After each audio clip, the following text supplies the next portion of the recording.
I study, all I can. I remember being called a crazy man, cause I talked about Egyptians being melanin beings. Fam, I knew for years couldn't see what I'm seeing. Telling them the secrets of societies. Masons are the ones with nationalities. Don't stray from the focus cause they worship an owl, or grow tails during full moons and start to howl. Bun David Icke and the serpent people, with kundalini rays, nagas are the serpent people.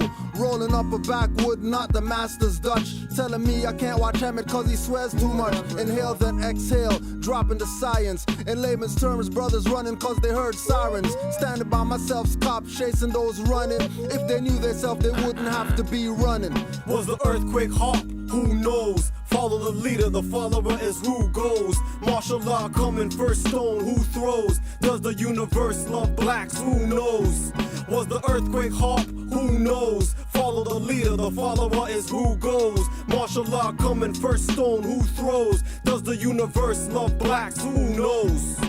All they do is talk and won't walk the path. Blacks have a prophet to save them from the wrath. They don't recognize them cause of Islam nations and universal Negro improvement associations. Prophets are sent from the universal reverence, whose laws are goddess, cosmos are heaven. The holy book is the being, not the Biblios. Son of God isn't a man, it's the Helios. To the ancestors, we have to pay homage. Peace be unto all prophets, not just Muhammad.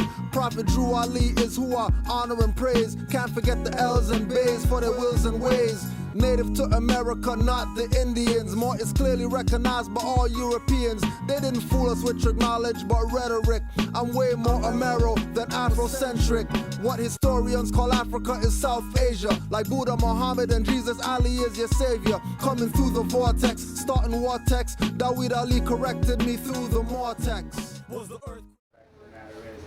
Whatever you're Trying to find the right light. Muhammad, Islam Moors. Let him know that there's a light behind him. Islam, we're just gonna get this intro going. Okay. Islam. Islam. Here once again. Welcome again to some of the first people, first checking out the new location for the Moorish Science Temple and Moorish Museum. Right, 2533A, Eglinton Avenue West. 13. 13. Right, we're here. Right, as you can see, there's progression. We got some of the museum stuff up. Got some racks going on now. We have the shirts in the back, rack in the back. We got the flag up. People always, I heard last week, the Moors were here till about 11 o'clock. No comment. Yeah, just building, you know what I mean? So it's definitely already having an impact on the community. Some of the bills that we got for right now, next weekend, we got Jabbar Games Hill. We did a lecture already with Brother Jabbar. He's going to be doing a second installment called Follow the Prophet, Not the False Prophets. So that's based on him having some discussion with some Moors that basically their true colors came up. And they were supposed to be, Moors that are for the movement or whatever like that, out their mouth, but their position was different, right? Secondly, if anybody needs tickets, August 10th, yours truly, the Moorish MC Iron Sheik is going to be opening up for Killer Priest. Islam. So if you've never heard about Killer Priest before, make sure you go online and Google search, YouTube search Killer Priest. He's a Wu-Tang Clan artist. Everybody knows who Wu-Tang Clan is. And he's one of the more underground, conscious artists out there. So if you need tickets, we got tickets for $15. That's August 10th. It's going to be at I'm going to be opening with One Oak, which is some brothers that from around the way that have stayed on the conscious level as well. As far as hip hop, it's going to be at the Annex Rec Room, 794 Bathurst, which is at Bloor and Bathurst. Doors open 8:30, and it should be pretty live because Killer Priest doesn't play. So for today's lecture is Skype presentation from Negroes to Nobles with Brother Cassanova Bey. Islam. Islam. Peace. Right? How I met this brother, got a phone call one day at work. Unknown number or whatever, so we answered. And the brother, as soon as he got on the phone, you know what I mean? It was that Moorish brotherly love. You know what I mean? As soon as he got on the phone, it wasn't about what temple you belong to and who's your grand sheik and all that stuff. It was strictly brotherhood, strictly family from the jump. One of the things that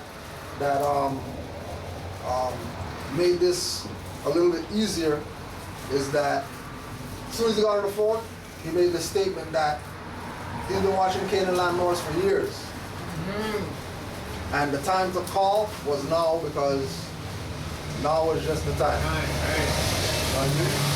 So, one thing I wanted to just put on the record before we start, since the title of the lecture is from negroes to nobles. Just look up noble, and this is New Lexicon, Webster's Dictionary of the English Language, Encyclopedic Edition. Start with nobility, the quality or state of being noble, a noble class. The peerage, noble, adjective, illustrious by rank or birth, of high character, lofty ideals, noble sentiments, magnanimous, generous, a noble gesture, impressive, splendid, grand in appearance, a noble mansion, having exceptional qualities, a noble horse, of metals, resistant to oxidation or corrosion. 2, noun, a nobleman or noblewoman.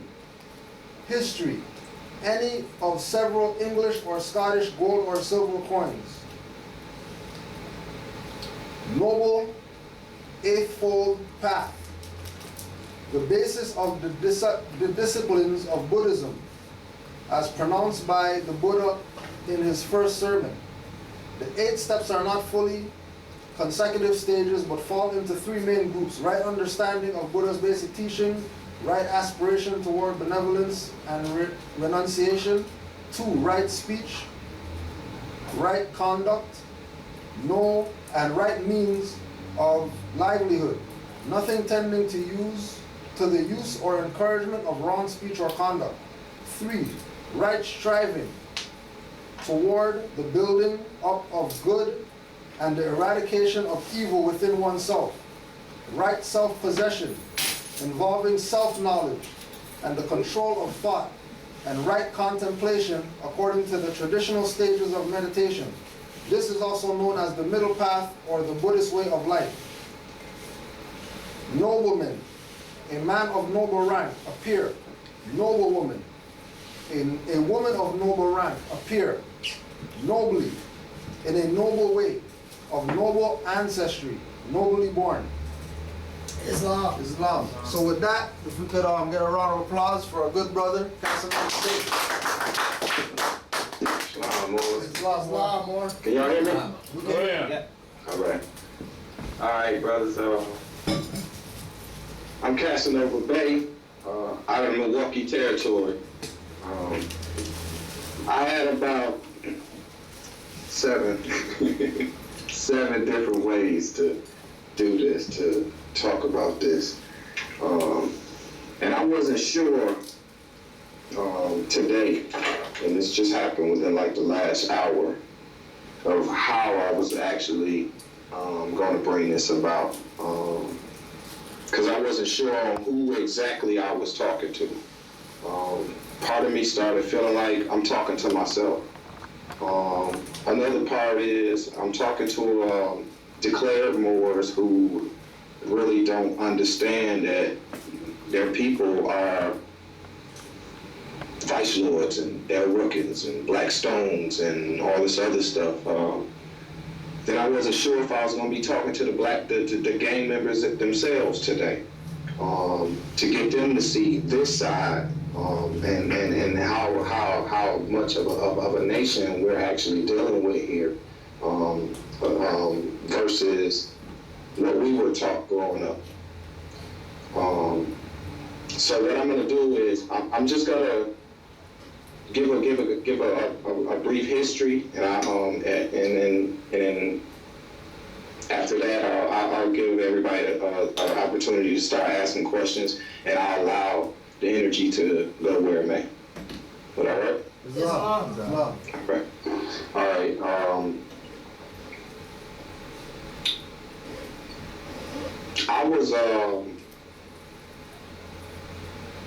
I was born in 73 in Chicago, Illinois,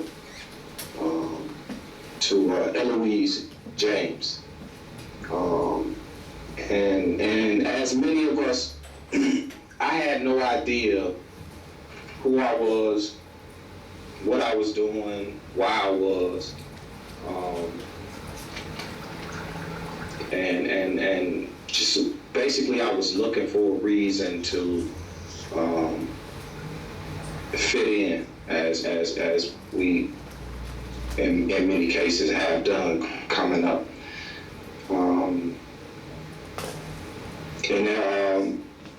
I guess most of my story would have to start in Wisconsin. Though it does start in Illinois, most of my story will not connect you back to Illinois until later in the story. So with that being said, I say about the early 80s, I got really active in gang activity. You name it, I've done it. And what I'm gonna try to do today, y'all, is I don't wanna sound as if I'm holding information from y'all. It's not that. But there are so many ongoing investigations with a lot of brothers that's involved who may not really truly understand how deep all of this gets.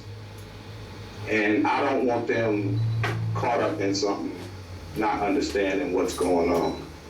So some things may seem a bit sketchy, but you'll understand. So in the 80s, I'm from this area in Milwaukee, east side of Milwaukee, called First and Keith. You can Google it, and it's nothing to brag about, but it's actually a sad thing that you can actually Google it, and it would actually show up. Not much different from any other gang or group, clique, whatever you choose to call it, from any other city. Wow,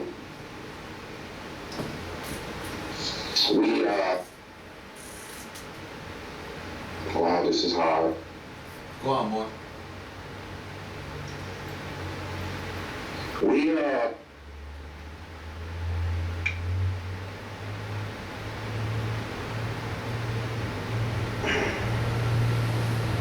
And more, nobody's judging you, more. There's a lot of brothers been here, know what you're talking about, been on the streets, been locked up like animals. Let it out, more. That's why we're here too. Islam, more. Islam. Well, we have to make a long story short, we didn't play by any rules. Not in Milwaukee. Reason being, as you probably hear most people say that in a lot of cases, if you're not in Illinois or in Chicago, you can kind of get away with a lot of the stuff that you couldn't normally get away with in Chicago. So we broke a lot of rules here. However, I had no idea growing up that what I was actually dying for and teaching people to die for was something that I was actually supposed to be living for. Those 5 principles. I I didn't meet too many brothers that actually carried those principles the way I did, and some of the people that was around me. Love, truth, peace, freedom, and justice meant a whole lot to us. For some of us, it was probably all we. So for me to actually come to this point today was really a eye opener for me.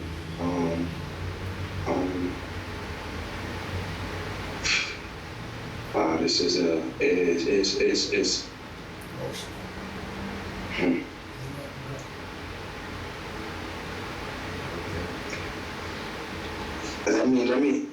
Let me back up a little bit.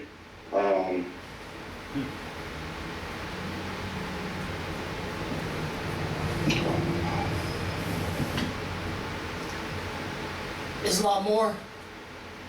Islam. We feel you.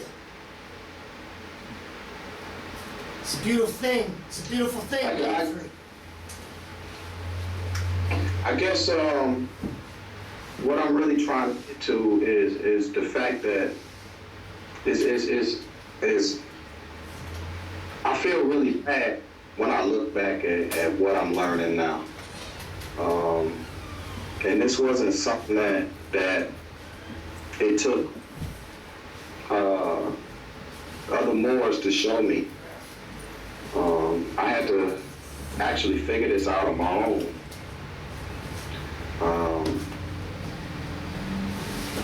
And I didn't know just how divine all this would end up being. Life had been trying to push me out of that whole sector of gangbanging, and for the record, I gangbanged Vice Lord. Life kept trying to push me out of there. The people that was involved, there was always a brother there who always step in and say stuff like, "Brother, this ain't true," or "We need you in a think tank," or there was always something that made brothers feel that as if it wasn't meant for me to be exactly where I was. So it took me several penitentiary bits to figure that one out. During my last hit, which is where I really would like to get everything rolling from. During my last, one of my elites was there with me, and I remember him asking me, "Brother, what's wrong?" And I didn't know exactly what was wrong at the moment, and I just kept saying, "Something ain't right, something ain't right." And at this stage of the game, it's not likely that somebody's just gonna walk away the way I did. Yet be embraced the way I was. For what reason? I guess only he would know why he allowed to happen what happened. I can't give a name because some of these people still got issues. So anyway, so one of the brothers allowed me to figure out what it was that was going on inside. I eventually came home, and this year would be 1997, I think. I came home and I sat down, and as usual, you kind of forget what it is that you're supposed to be doing after sitting down for so long. So I got back into a street lifestyle, and once again, the universe said otherwise. So my mother passed of an aneurysm. And I remember my mother used to always tell me this story about laying on the bed, and she'd be on the machine. She'd say, I'm not dead yet, don't turn the machine off.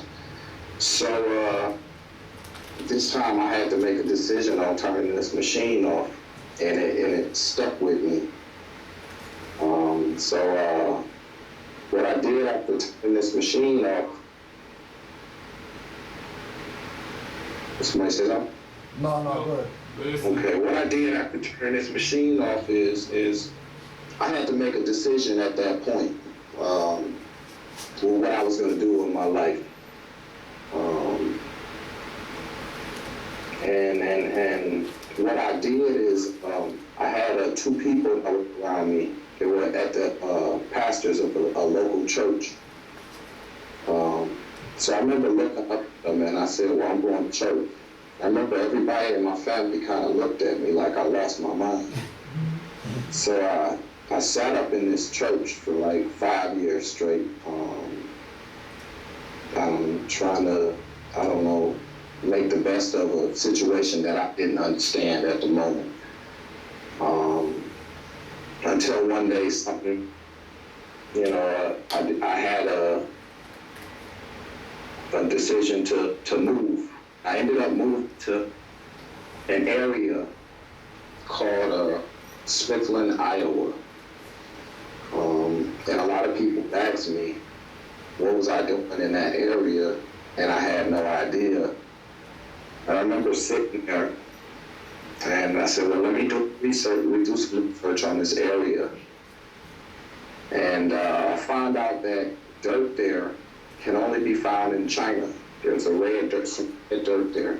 And the only place you can find it in the world is in China. And this area is called Left Fields. So a couple years go past, and I remember I kept telling everybody in the house, there's somebody walking through my basement. There's somebody walking through my basement. Now at this time, I was constantly back and forth to the doctor because I always got sick and nobody could never figure out what was wrong with me. They'd always blame it on pneumonia or bronchitis. Eventually we found out it was a disease called Sjogren's syndrome that caused a lot of my muscles to spasm. The muscles around my lungs no longer work. Just a bunch of different illnesses, and that'll be a whole other show in itself if y'all want to go there. So, and what I'm saying this for is to say that how nature sat me down to figure this all out.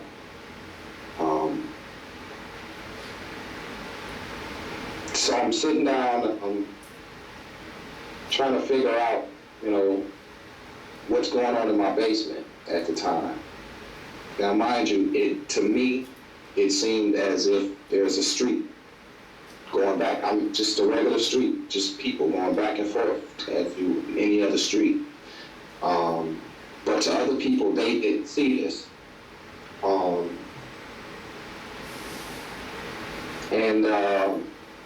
So after a while, it became a joke. Well, maybe it's some of the medication you took.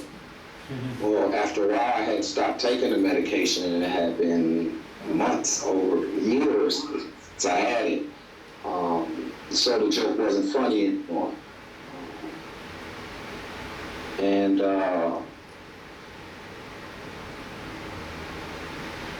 I can't remember exactly offhand who was in the basement with me. After a while, anyway, I started having people in the basement with me that would see certain things that you wouldn't normally see. Just movement, or energies, a door closed, or nobody got scared. I'm not trying to give everybody a ghost story either, but I never found that any of this energy was threatening at all. So it kept me curious as to what it was. So I started doing research on this area, and it turns out that the area is known as Inca Baduda. And if you look it up, you'll see that, well, in the story, they're going to talk about the last band of Indians that were basically murdered in that area during this time. And at this time, I'm learning some Moorish history, but it's not really making any sense to me on the inside. As far as what I was seeing at the moment, because at this point I'm in a self-debunking stage where everything that I was learning, I needed to debunk in order to be sure it was. Because a lot of the stuff that I had came across as far as us being Moors, it sounded so much like being a vice lord. So it took me a very long time to really accept it as for what it truly was.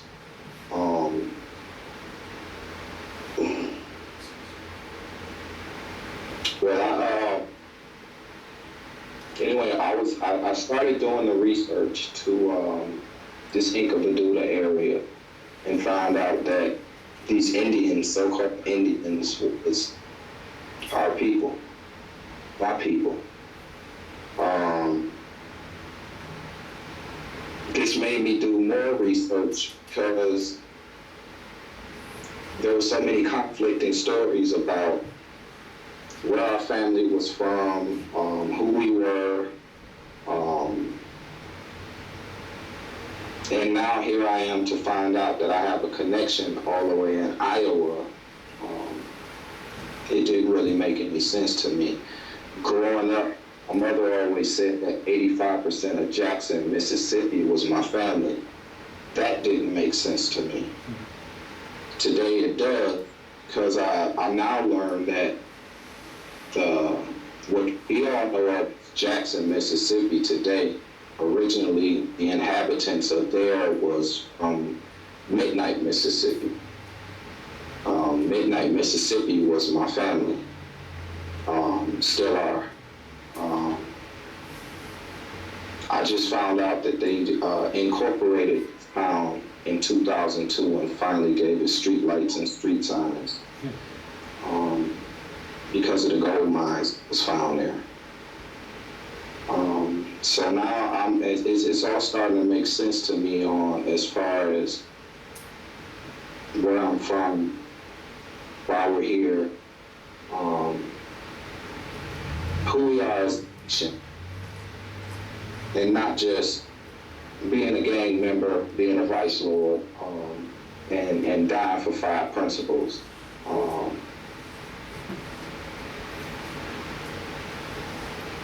I've gotten to a point of understanding what it meant to study self. As a vice lord, we greeted each other like that every day. What's up, sir? Shake each other's hand. What up, sir? This is it. I had no idea. I feel very apologetic, y'all, at this point. This whole Skype lecture is a purge for me. I would say the last of the anger that was within is kind of coming out today.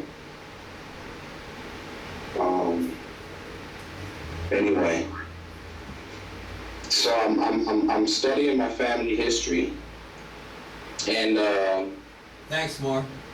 I recall something my mother said to me.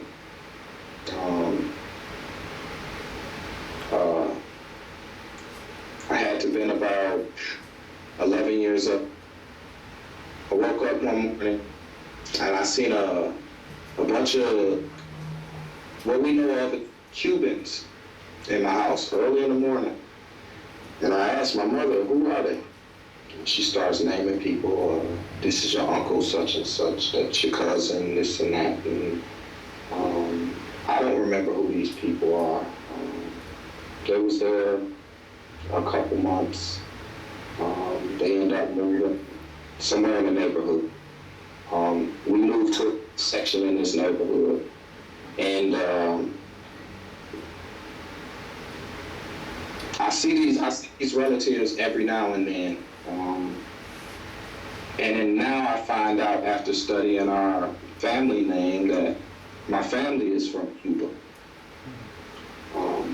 So even before Midnight Mississippi, they were in South America. This strengthened my whole walk as far as my just nationality, period, and how I walk it. Before, about a month ago or 2 months ago, I don't know what I would be saying to y'all right now. It's kind of jumpy now because there's so much changing. There's a lot of things going on inside. There's a lot of questions inside me that's being answered. Hopefully I'll get another opportunity. If not to be able to get it all out, I'll be able to get it out to y'all, and this will all make sense. I don't want to feel like I'm boring anybody, so everybody there in the back don't sleep on me out there. You're good. I got you, boy. All right. So,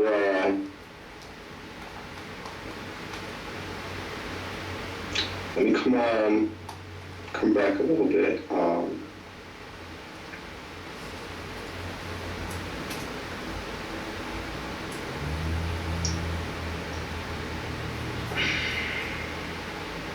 Wow, I've touched on so many subjects so fast. It's my first Skype. Don't let me lose. Well, anyways, I'm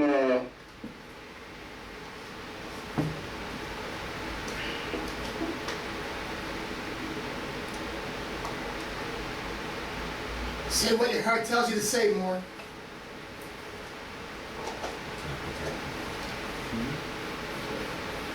Because you're doing a great thing, especially for the young ones that are out there that's trying to go through what you went through and don't know the consequences. okay. Say what you gotta say, more. Well, my before let me just get this out. My whole thing is really, I just need these younger Moors that's out here now to realize that this whole gang thing is, and I know it probably sounds cliche to a lot of them, because there's people who said it to me and I didn't listen. But at the time, I can honestly say that nobody gave me a good reason to actually put that reason presenting that flag down. Other than the fact of you shouldn't do that. Nobody really came to me with something that actually has substance. But I can't blame anybody because a lot of the information that went out around the east side of Milwaukee came through me. So it was nobody's fault but my own. I guess that's what hurts so much, to actually know that you've been sitting on this information for decades and actually had no idea what it was you was reading.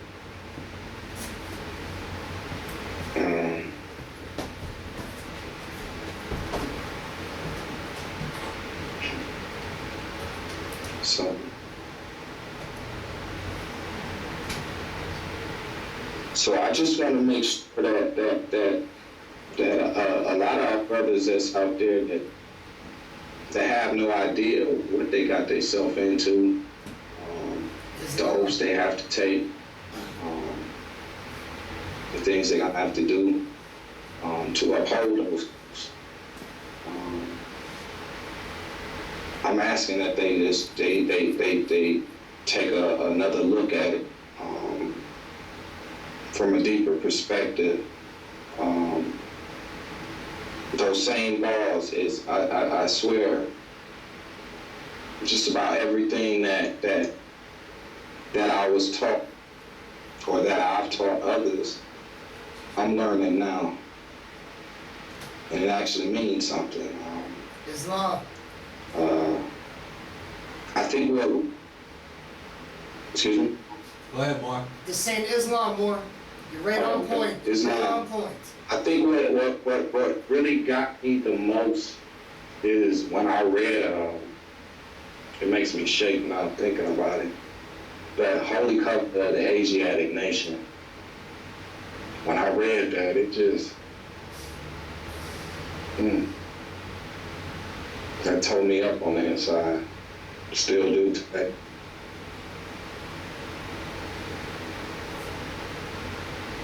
We messed up our lives more.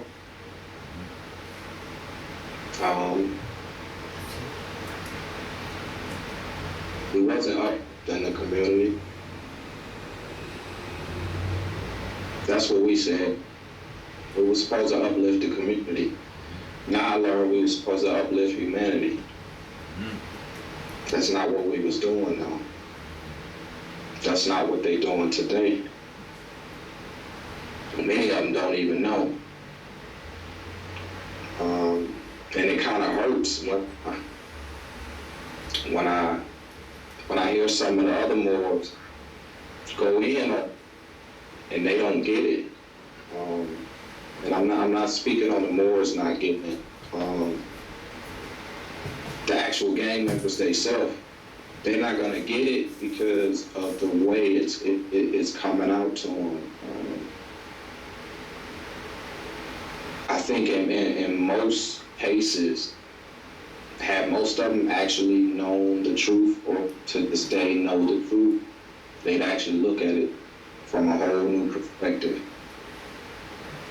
Islam.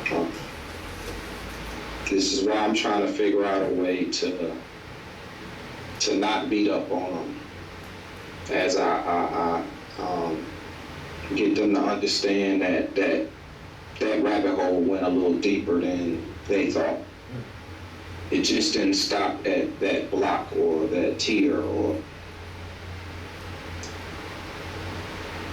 this is a whole nation we're dealing with. And wow.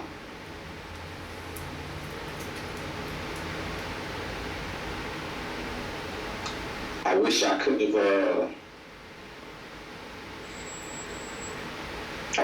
have had an opportunity to do things differently before. Seeing as I can't, I make sure that everything I do today is the way it should then. That's why I decided to use the name Negroes to just about everything that a Negro could have done, I've done or had somebody do or one or the other. But now I understand nobility really is. And I'm thankful for meeting brothers like Cujo, Taj, Tariq. I mean, even the brother Bobby Hemmett. Bobby said something in the beginning that stuck with me, and I think made it easy for me to figure this out and put the pieces together. He said in one of his lectures that in order for you to understand what's going on, you had to forget everything you knew. So what I did, I took everything that I knew and I actually put it in a virtual book bag, so to speak, and relearned it. And my quest is not finished by no means. Every now and then I find myself back in that bag pulling out old information just to compare it to what it is that I'm learning now. And I see that we went a lot of ways that wasn't right. As far as in the streets, I can't speak for everybody else.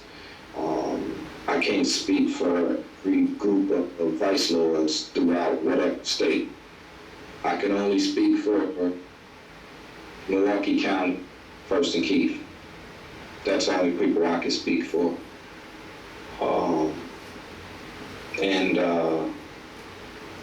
What we did wasn't right. A lot of them don't get it to this day. I talked to some of them. A lot of them get it. A lot of them will even tell you, yeah, we're Moorish Americans, but they have no idea what it means. They just think it's part of the literature, and it's not. Some will even go back as far as give you some history about Moabites. Some will give you European Renaissance information about Moors in Spain, or I've heard some people talk about Hannibal and Carthage and Khalifa, and it's just, but nobody actually put the pieces together, and I think a lot of that had to do with the fact of not being able to have the time to sit down the way I did. So this is how I was able to come to a point of understanding that there was a deeper connection with and just gangs, period. I don't see much difference in what's new, regardless if people say that there's no affiliation in between what's out today and what was out a decade ago. There's always a connection. There's very little time where there's no connection whatsoever. So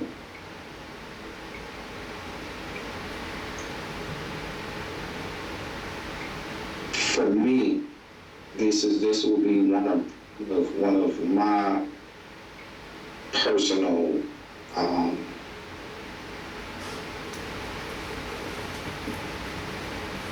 duty in a way to enlighten a lot of brothers that fell when I fell before I fell, some fell afterwards. But that's where I'm at today. Other than outside of figuring out and continuing to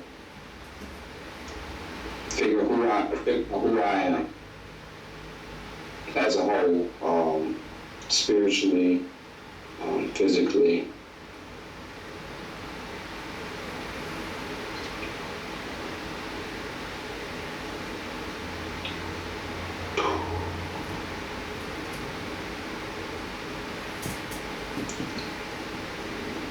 Okay,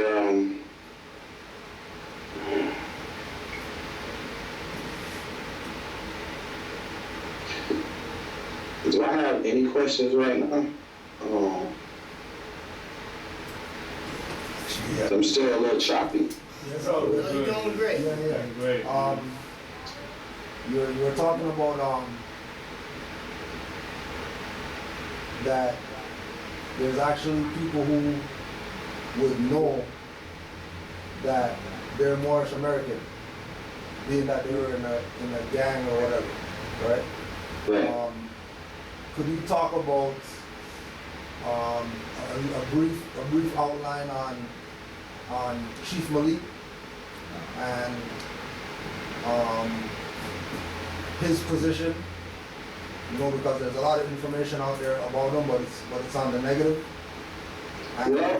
and in doing the research, you know, you find out that he had a bigger, to me it seemed like a bigger plan than what they say, you know, he was about, you know, with his connections with Gaddafi and all that type of stuff. Well, a lot of that information,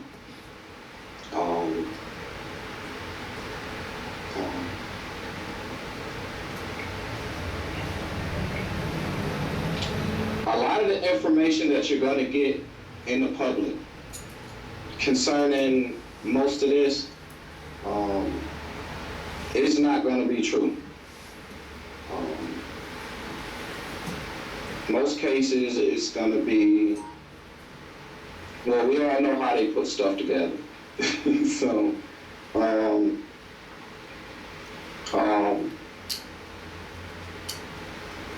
yeah, in a sense, it's kind of difficult to talk about certain things once again because I don't know everybody's personal situation and where they are right now.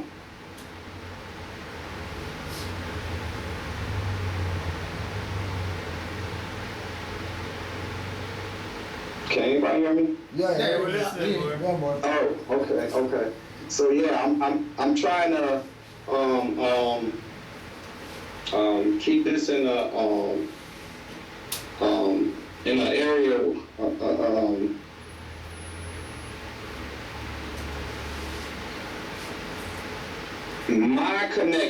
my personal connection to Chief Malik is distant. I honestly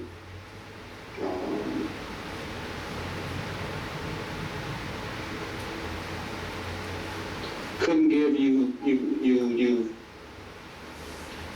definite and accurate information outside of probably what's floating around. Anything that I would be able to say will only be a speculation, which could possibly cause more harm than not. Well, let me rephrase a bit. More because when you do the research on, you know, El Ruckins, right?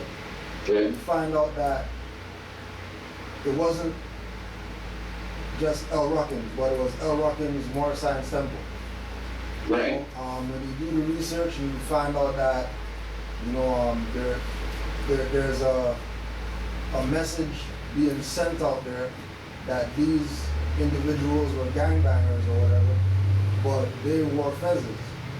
And they had temple meetings, and, you know, just like you're saying, they live by the principles that, you know, Moors on the outside who have nothing to do with gangbanging live by the same principle. Right. You know, they got L's and Bays and all that type of stuff. So just the connection, I guess, to take away from the negativity that people would tie to Moor science based on, you know, it being gang affiliated, that even from the gang perspective, they were actually teaching the, you know, uplifting fallen humanity, like you were saying. Okay, now, as for the let me go directly to the fezzes. When I was growing up, we actually had no idea what the fezzes were for.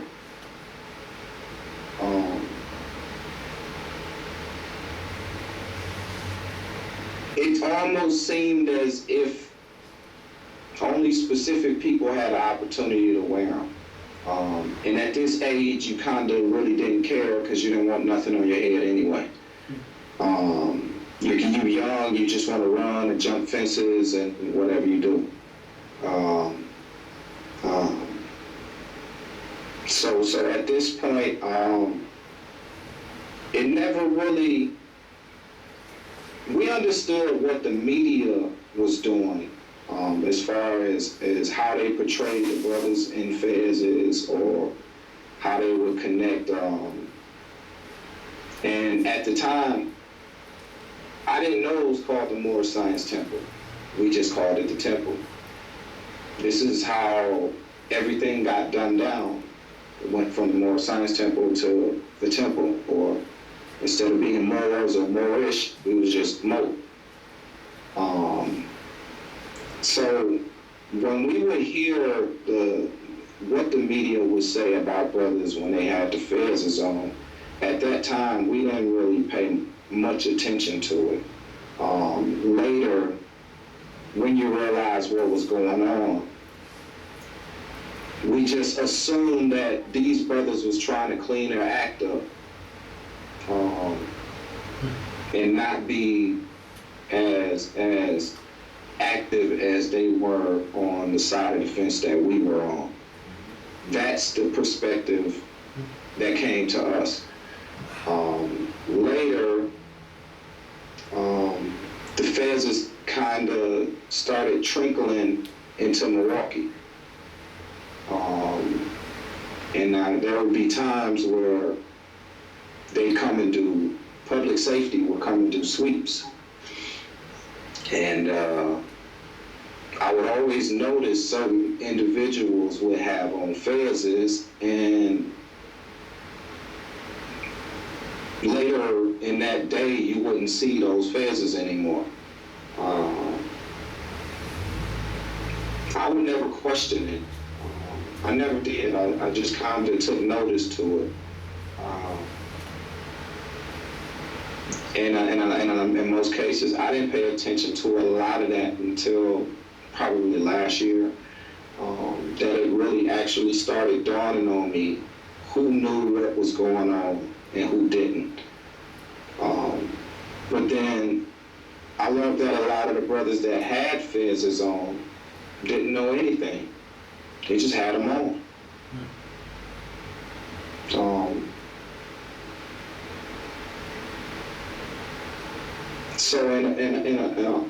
in a sense, it's kind of, I guess you can say the media was kind of right, and then it was kind of wrong, because there was a lot of brothers that had Fez's on that wasn't doing what they should have been doing with those Fez's on.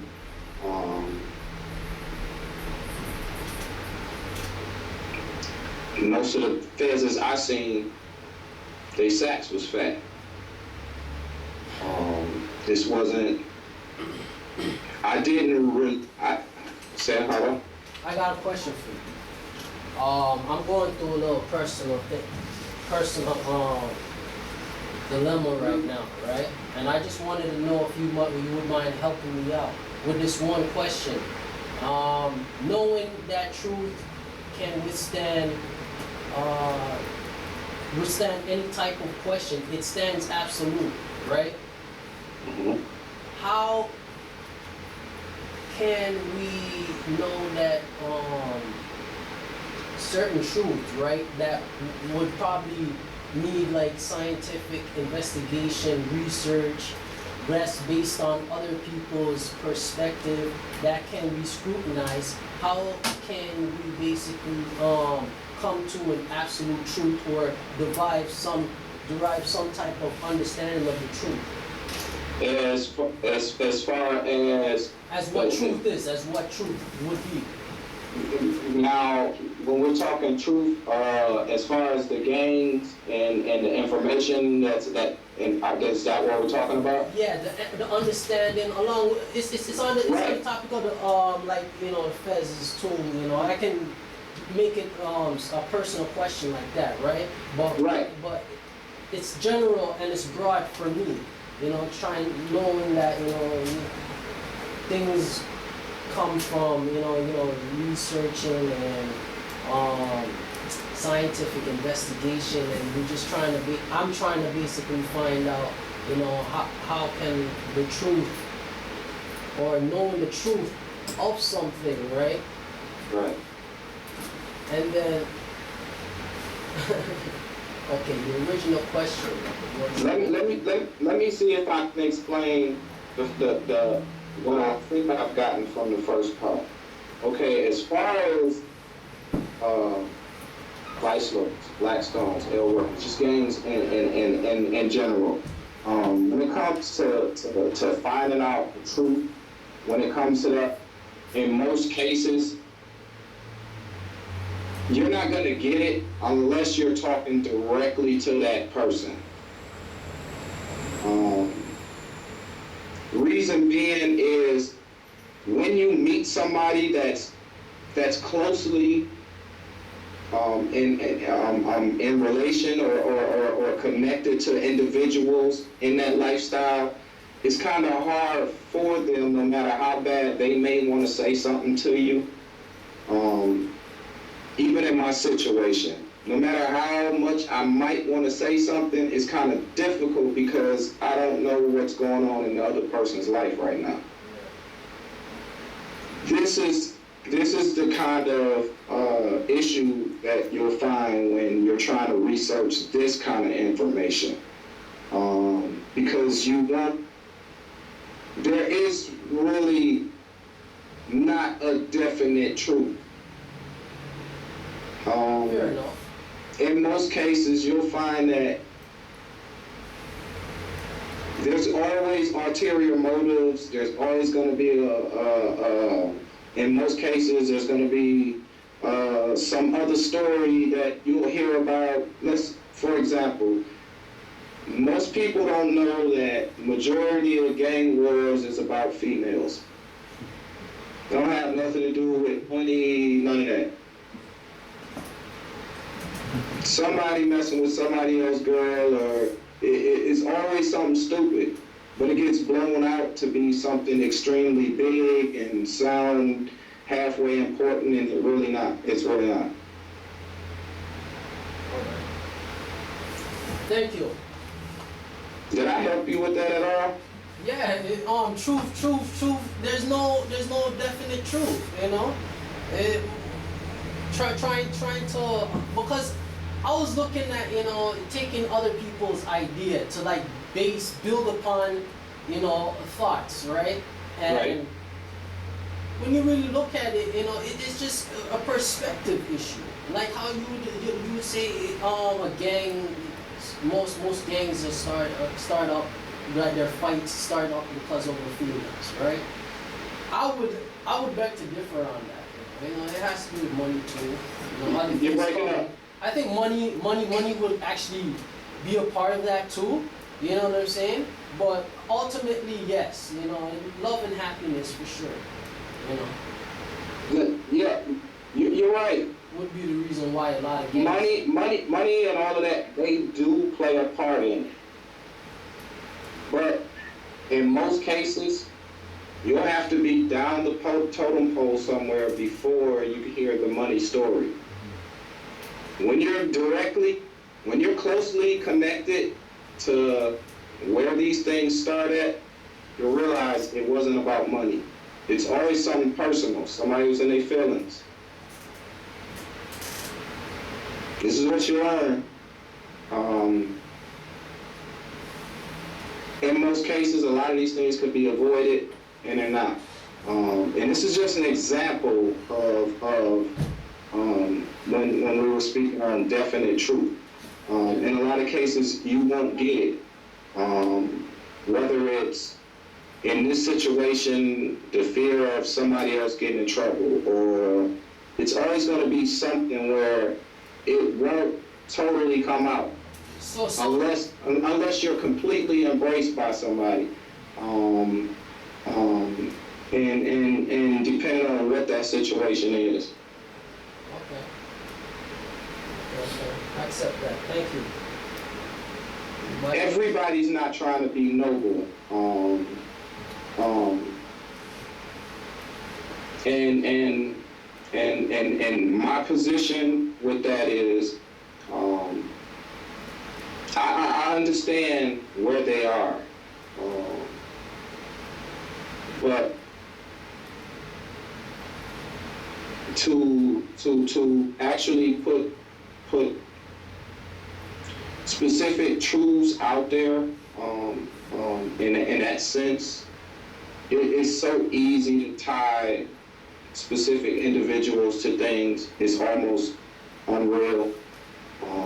And a lot of these brothers really don't know where they are right now. So it would probably almost be impossible to help out another brother, whether declared or undeclared, if I don't know where he is or something happened to him over something I may have said on Skype.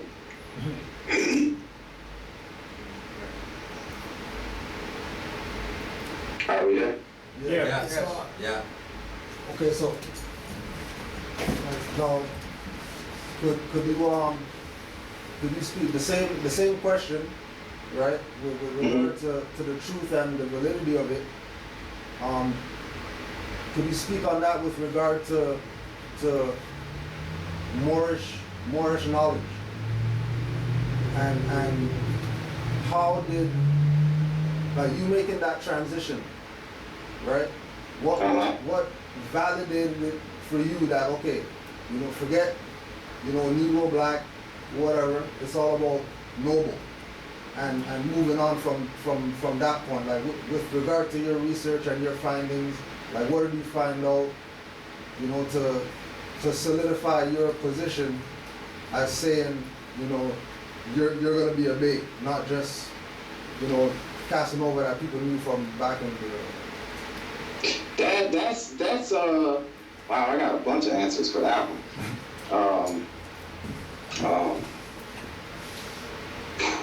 Whew. All right, what was the nail in the coffin, or the nail out of the coffin, I should say. The nail out of the coffin for me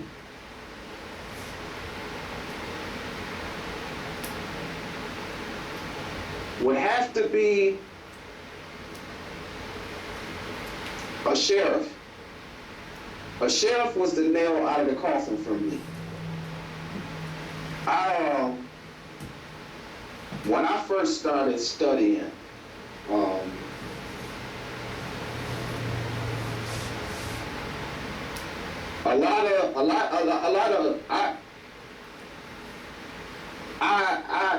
I was very appreciative of all the information that I heard from the rest of the Moors. But at that point, I guess I had learned so much from everybody else. I think I had to do something on my own to kind of figure it out. So I remember talking to a sheriff one time, and this is out in the country. And I learned that a lot of sheriffs that we know in the country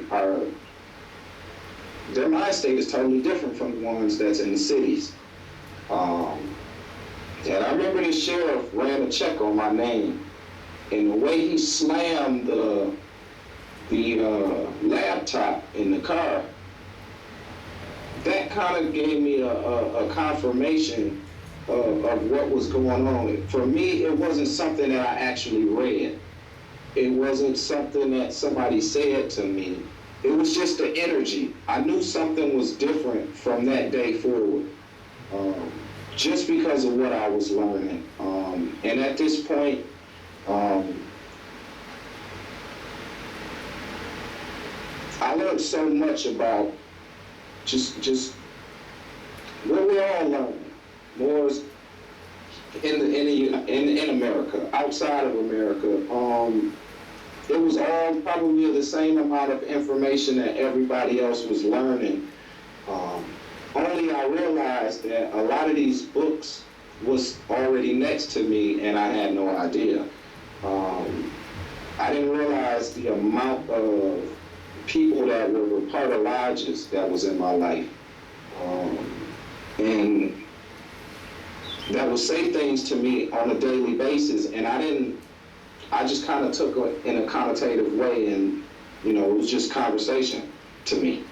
I didn't look at it for some deeper meaning or anything of that nature. So for me, it wasn't something I read. It was just an action. It was an energy of a sheriff that I had contact with. After that, the energy of people would always confirm it. The more I learned, I dealt with people differently. I greeted people differently. People talk to me differently. I find where I get the bow and people can't look you in the eye, or you always got to put the hand on your left shoulder, or it was always somebody's action. It wasn't necessarily what I read. The things that I was reading just kind of confirmed me, or confirmed the fact of basically that I was stupid. And that's what I always said. It seemed the more I read, the more I realized, I said, wow, it seemed, you know, the more I read, the dumber I feel like I used to be. All the things that I thought I knew was all wrong, upside down, inside out, and I couldn't understand how I never seen none of this stuff. So for me, it wasn't what I read, it was just the energy of the people after I would read something that actually made the difference with me and confirmed what was actually going on as to who I was. How did you feel when the sheriff closed the laptop? Like, I can't hear you. How did you feel? What was your emotion when the sheriff closed the laptop?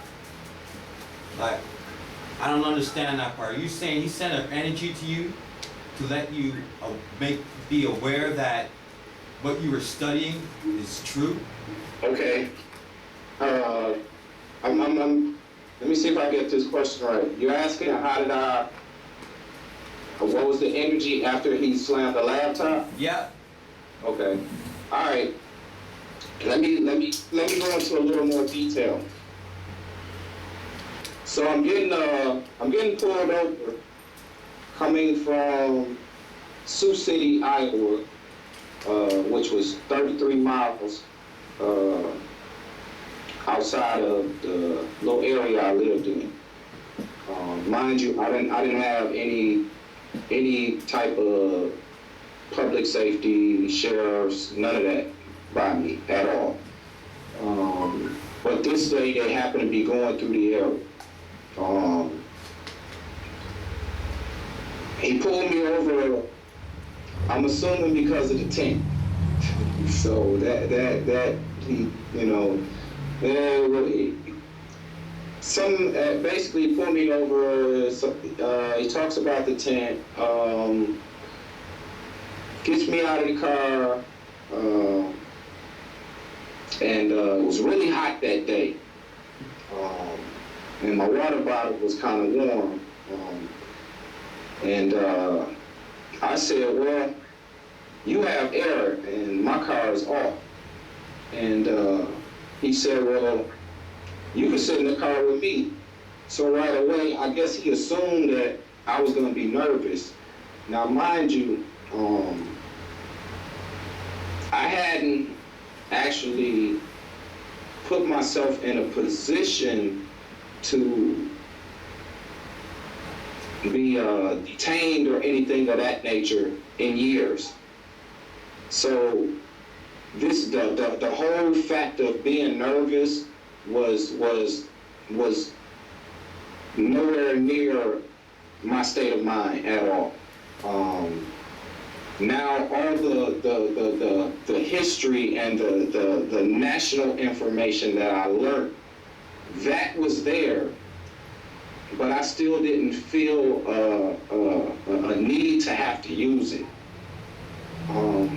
But this sheriff, he knew it was there because the way he dealt with me, you can tell he knew I knew something, but I just wasn't letting on because it wasn't that big of an issue to me. From my opinion, he was just gonna say what he had to say and I was gonna leave. That was gonna be it, as normal. You'll pull me over, I'll talk, you'll talk, and I'm gonna pull right off. we don't have no issue. Well, this day it wasn't like that. So we cracked a few jokes, and I ended up sitting in his car because I guess he figured I wasn't gonna sit in the car, but he did have AC on, and it was hot that day. So I sit in his car, and I remember him turning the laptop towards him. Now he's in one of those smaller Impalas. We all know that once you sit a laptop in the middle center console of those Impalas, it's kind of like both of y'all can see the screen. Well, he ended up turning the screen so he can see. And I remember him started typing. Whatever showed up on that screen, the man must have seen a ghost. Because he automatically, when I seen his skin go white, go from a pink to a white color, it's pale instantly, I started leaning over to see what does he see, because I'm curious. I've never been that close to somebody running his check on me before either. He automatically slammed the top on the laptop. I'm sorry for pulling you over, sir. Won't happen again. That's it. It's wrong. We both get out the car. He walked back to the car with me. We started talking about how good it feels to see these heels, Los Heels. That's what I started talking to him about. How long have you been living down here? I didn't think you lived down here because the whole thing was he actually think I was from that area. Because he had never seen me over there. He wasn't from over there. So this was the whole issue as far as why he pulled me over and why the laptop got slammed. Still to this day, I have no idea why he slammed it. I'm assuming for the same reason that when I switched my domicile from Iowa back to Milwaukee, I ended up with a handful of Glendale public safety people in my driveway here. Here, when they show up, somebody's in trouble. But this day, they show up in my driveway. I don't know, 7, 8, 9 of them, guns drawn, walking around, peeking through the windows of cars, and 5 minutes later, they're gone, like it never happened. These are the things that I find myself running into, where I'll have contact with them and then I won't.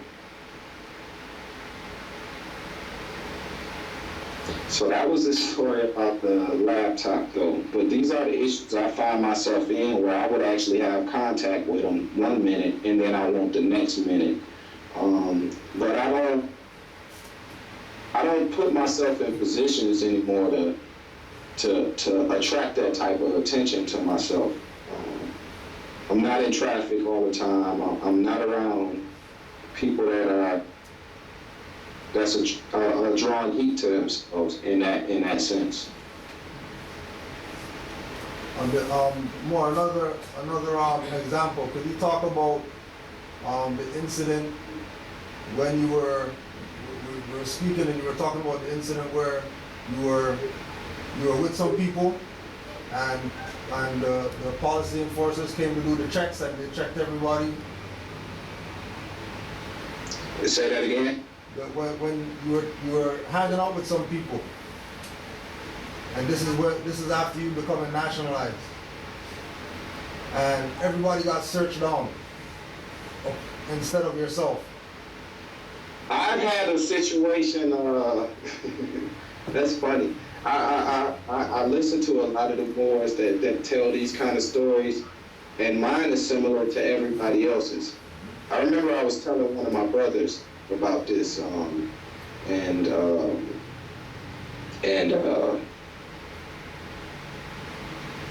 remember telling my brother, and this was earlier in the day, and I said, yeah, I've learned so much where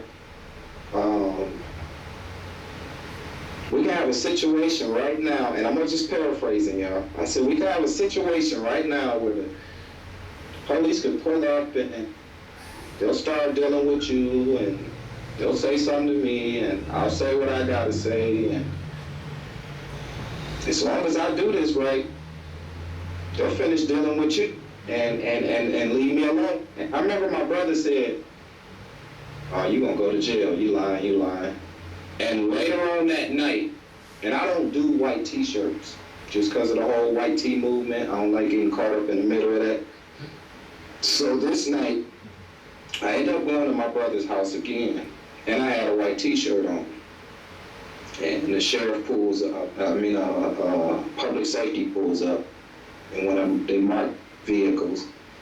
And I remember he said, my little brother was upset about something. Well, he's always emotional when he talks. So he's talking, and the guy pulls up and said, "Are y'all behaving yourself?" So right away, that raised a flag for me. When I hear behaving, I think children, child, minor, minority. All this went through my head as soon as he said behaving yourself. So my brother, he did the wilding out, and well, we just standing here talking, and it's my house, and you know, he, like I told him, he was starved in his nigger juice at the moment. So I remember the officer looked at me, and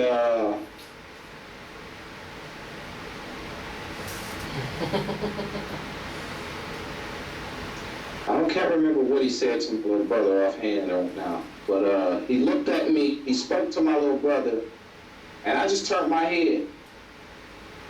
He never said nothing else to me.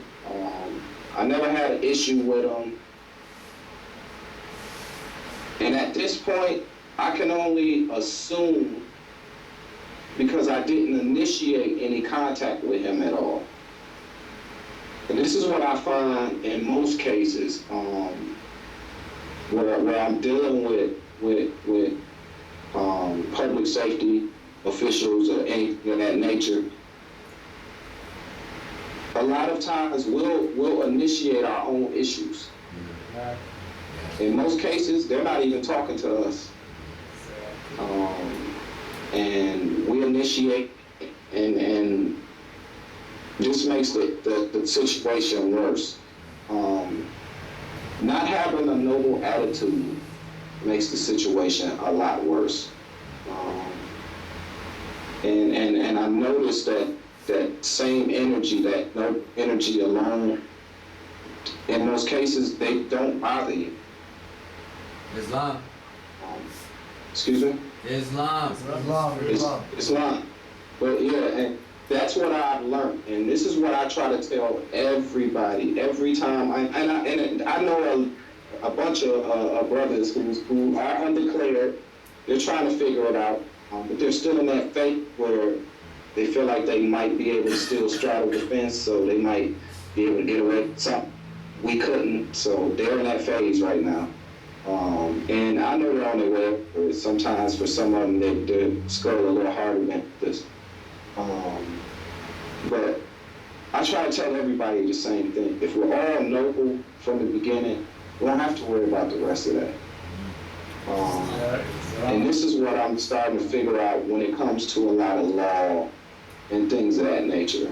A lot of things don't apply to us, and that's why you can't find laws on the books that say how we should live and how we shouldn't, other than what comes from the prophet, because we were so noble about everything we did, we didn't require all those rules.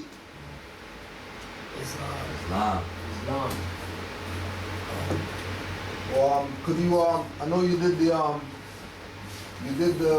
YouTube post, but could you read the thing from the dictionary, the back, the red dictionary? Excuse me, say that again? The red dictionary. Could you read that thing that you put up with the post about Lincoln and the Moors and Oh, you want to read that? Yeah. All right.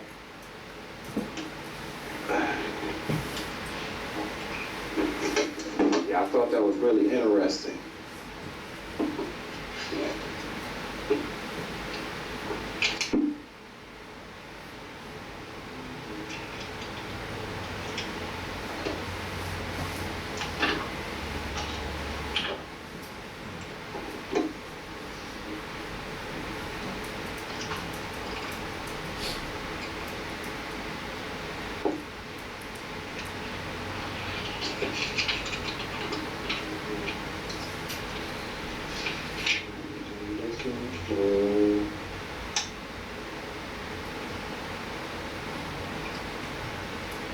And as well, if there's anything else that you have in the archives there, because I know you have a stacked shelf. If there's anything else you have there that you need to put on the record, you know, that you might have wanted to from before, you know, feel free to delve into whatever you need to. Yeah, I'm gonna make sure that I can get a list of stuff.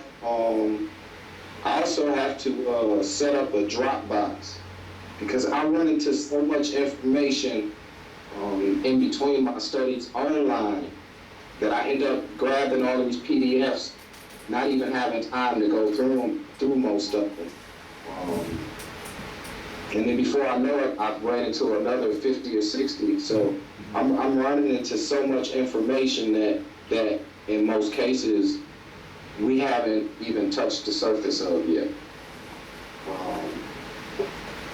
So yeah, I'm gonna definitely make sure that all this information gets out. Everything that I have. I would like to think that everybody already has what I have, but if not, then yeah, I'll make sure that everybody gets it. All right, is there a specific section you want it all, or? The part that stuck out to you, that made you do the video. Oh, okay. Here, I'll just turn this screen around to, I can figure out how this works.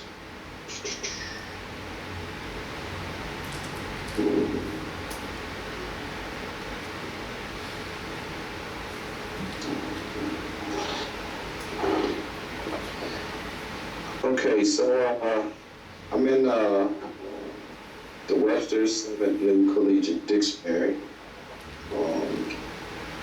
page 1052. It shows the proof of Lincoln's Gettysburg Address. What I found interesting in here is right in the beginning, I'm not sure if everybody can, I'm gonna move somewhere else just to be on the safe side.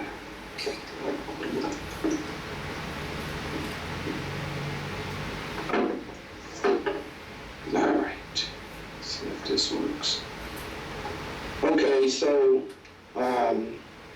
what I found interesting in here is they actually did the corrections to the actual address.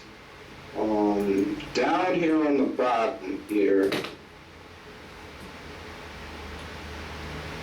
as you can see, it will say 407 years ago.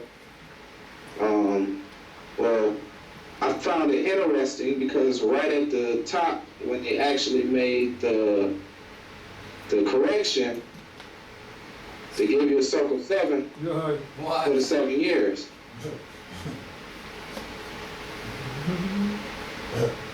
So I found it interesting that no matter where we look, we're gonna always end up finding this information. But I could read it. Anybody would like it still. 407 years ago, our fathers brought forth on this continent a new nation, conceived in liberty and dedicated to the proposition that all men are created equal. Now we're engaged in a great civil war as to whether that nation or any nation conceived so and dedicated so can long endure. I could go on if you are like. Read on. Read on. Read on. Excuse me? Read on. Read on. Go ahead. We are met on the battlefield of that war. We have come to dedicate a portion of this field as a final resting place for those who here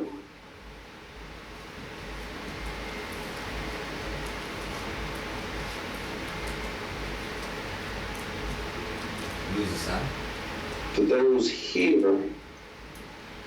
Okay, let me go down. I'm gonna read the non-corrected section, so I won't keep getting caught up in the cross-outs and the scribbles and 47 years ago, our fathers brought forth on this continent a new nation conceived in liberty and dedicated to the proposition that all men are created equal. Now we are engaged in a great civil war, testing whether that nation or any nation so conceived and so dedicated can long endure. We are met on a great battlefield of that war. We have come to dedicate a portion of that field as a final resting place for those who here gave their lives that that nation might live. It is altogether fitting and proper that we should do this. But in a larger sense, we cannot dedicate, we cannot consecrate, we cannot hallow this ground. The brave men living and dead who struggled here have consecrated it far above our poor power to add or detract.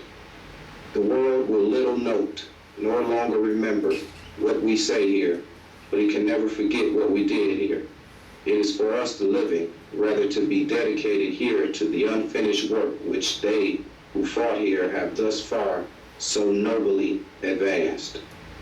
It is rather for us to be here dedicated to the great task remaining before us, that from these honored dead we take increased devotion to that cause for which they gave the last full measure of devotion, that we here highly resolve that these dead shall not have died in vain, that this nation under God shall have a new birth of freedom, and that government of the people, by the people, and for the people shall not perish from the earth. Islam? Islam. Islam. But yeah, I found that really interesting that that they would actually have this kind of information in the back here.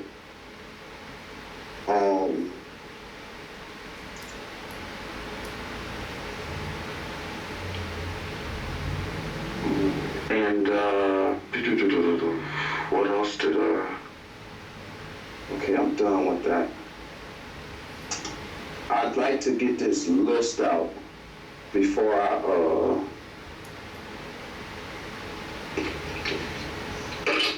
go on, so I don't get sidetracked. All right, how would you like me to do this?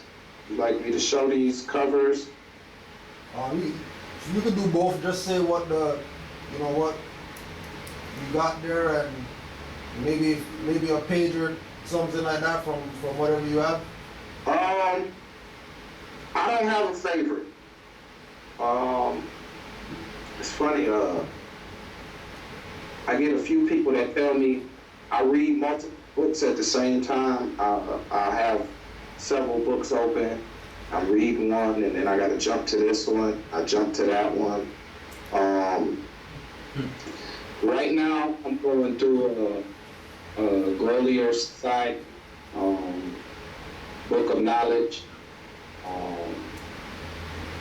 It's a 20 version, which I'm gonna actually eventually do a video specifically on the book, so that everybody gets an opportunity to see. But I'll be able to go through some of them, so you'll understand exactly why I have them in the archives and what I pull from that information. I'm at that point now that I'm starting to learn how to use the information, even though a lot of it don't necessarily say Moorish. Now I'm understanding how it actually pertains to us, even when it don't. say it does. So I guess it's just always remembering that no matter what you learn, it's yours. That's something I don't forget. No matter what I learned, it was already ours. And anything that my ancestors knew or your ancestors knew, we know. So what I try to do is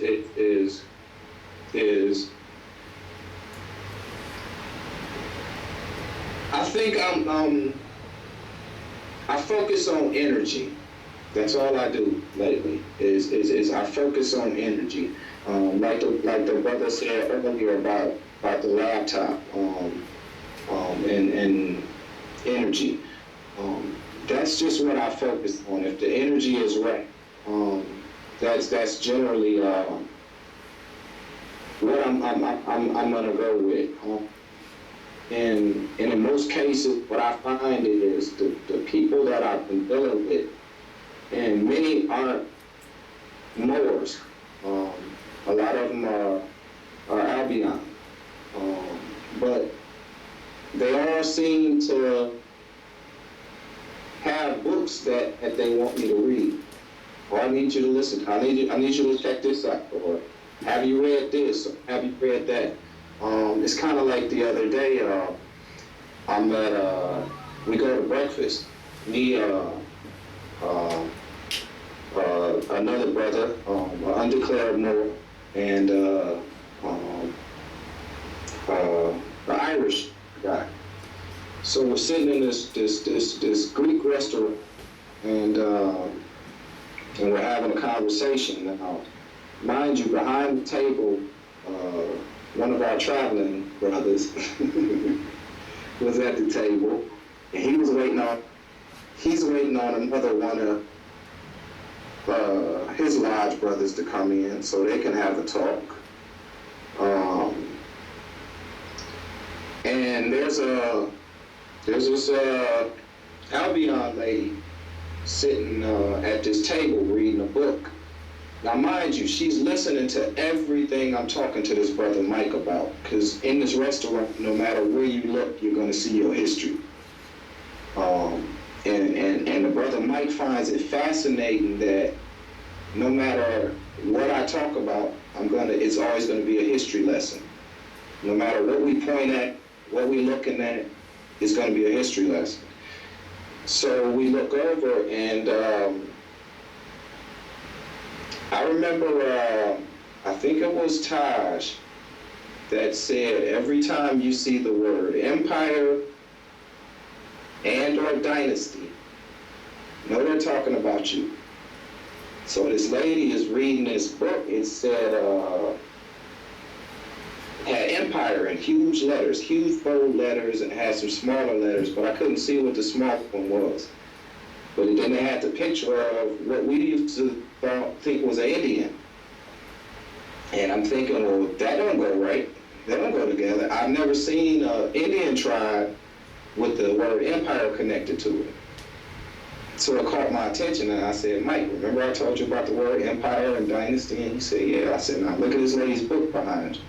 So he turns around, and so these are the type of books I go looking for. I didn't get the name of this lady's book because Mike started cracking jokes, and I couldn't kind of hear the lady while she was talking. I didn't want to keep asking her what did she say over and over again, so I kind of lost out. But this is what I do. Whenever I'm out, I talk to whoever I can about whatever it is they're reading.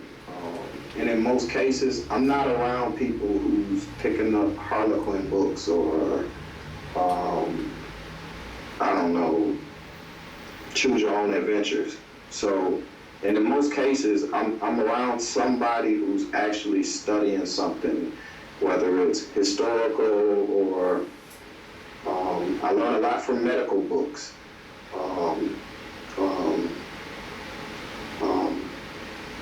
One of my second oldest daughter is a first year law student.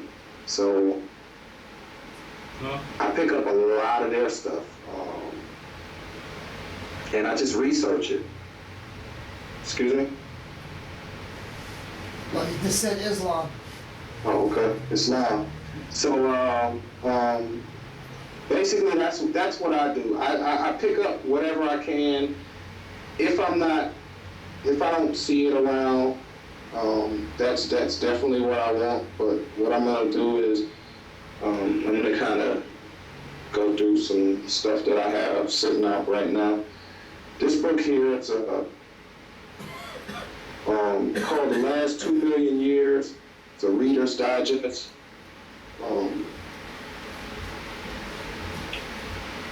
What I find in here, you'll find like a bunch of hieroglyphic stuff,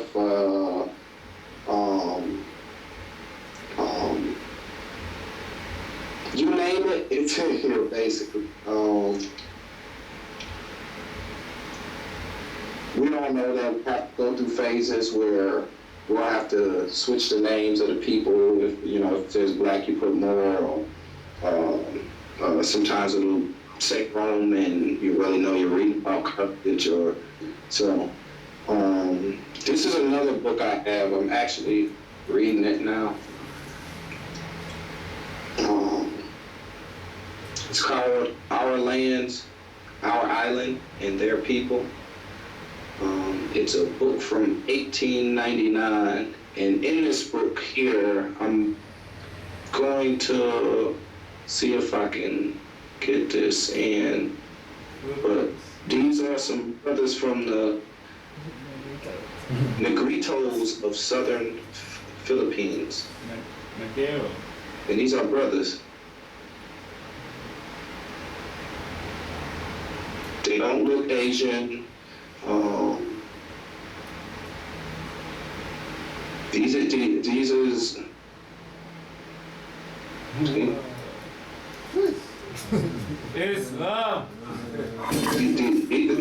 These are all brothers. I have 2 of these books from 1899.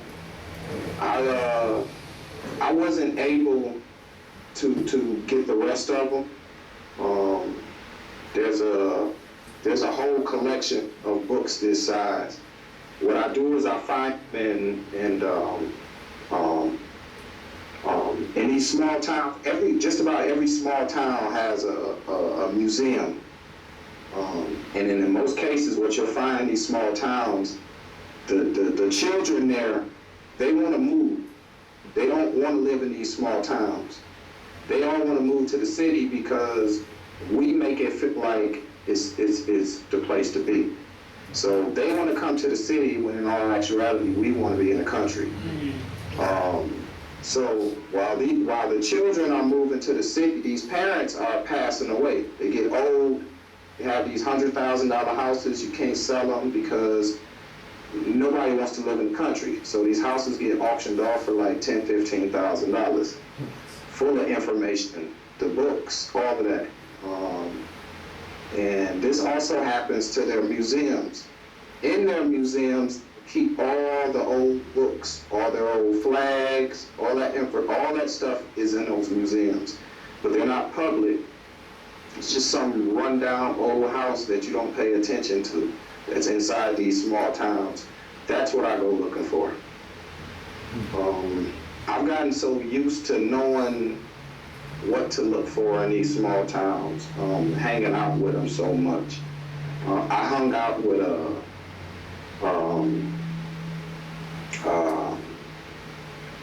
was he Dutch? Yeah, Calvin was Dutch. Anyway, so Calvin is a European Albion guy named Calvin. Real good dude, real good dude. He used to always tell me about arches. And this was like in my early stage of figuring out Moorish literature and what I was supposed to be looking for. Calvin had this thing with arches.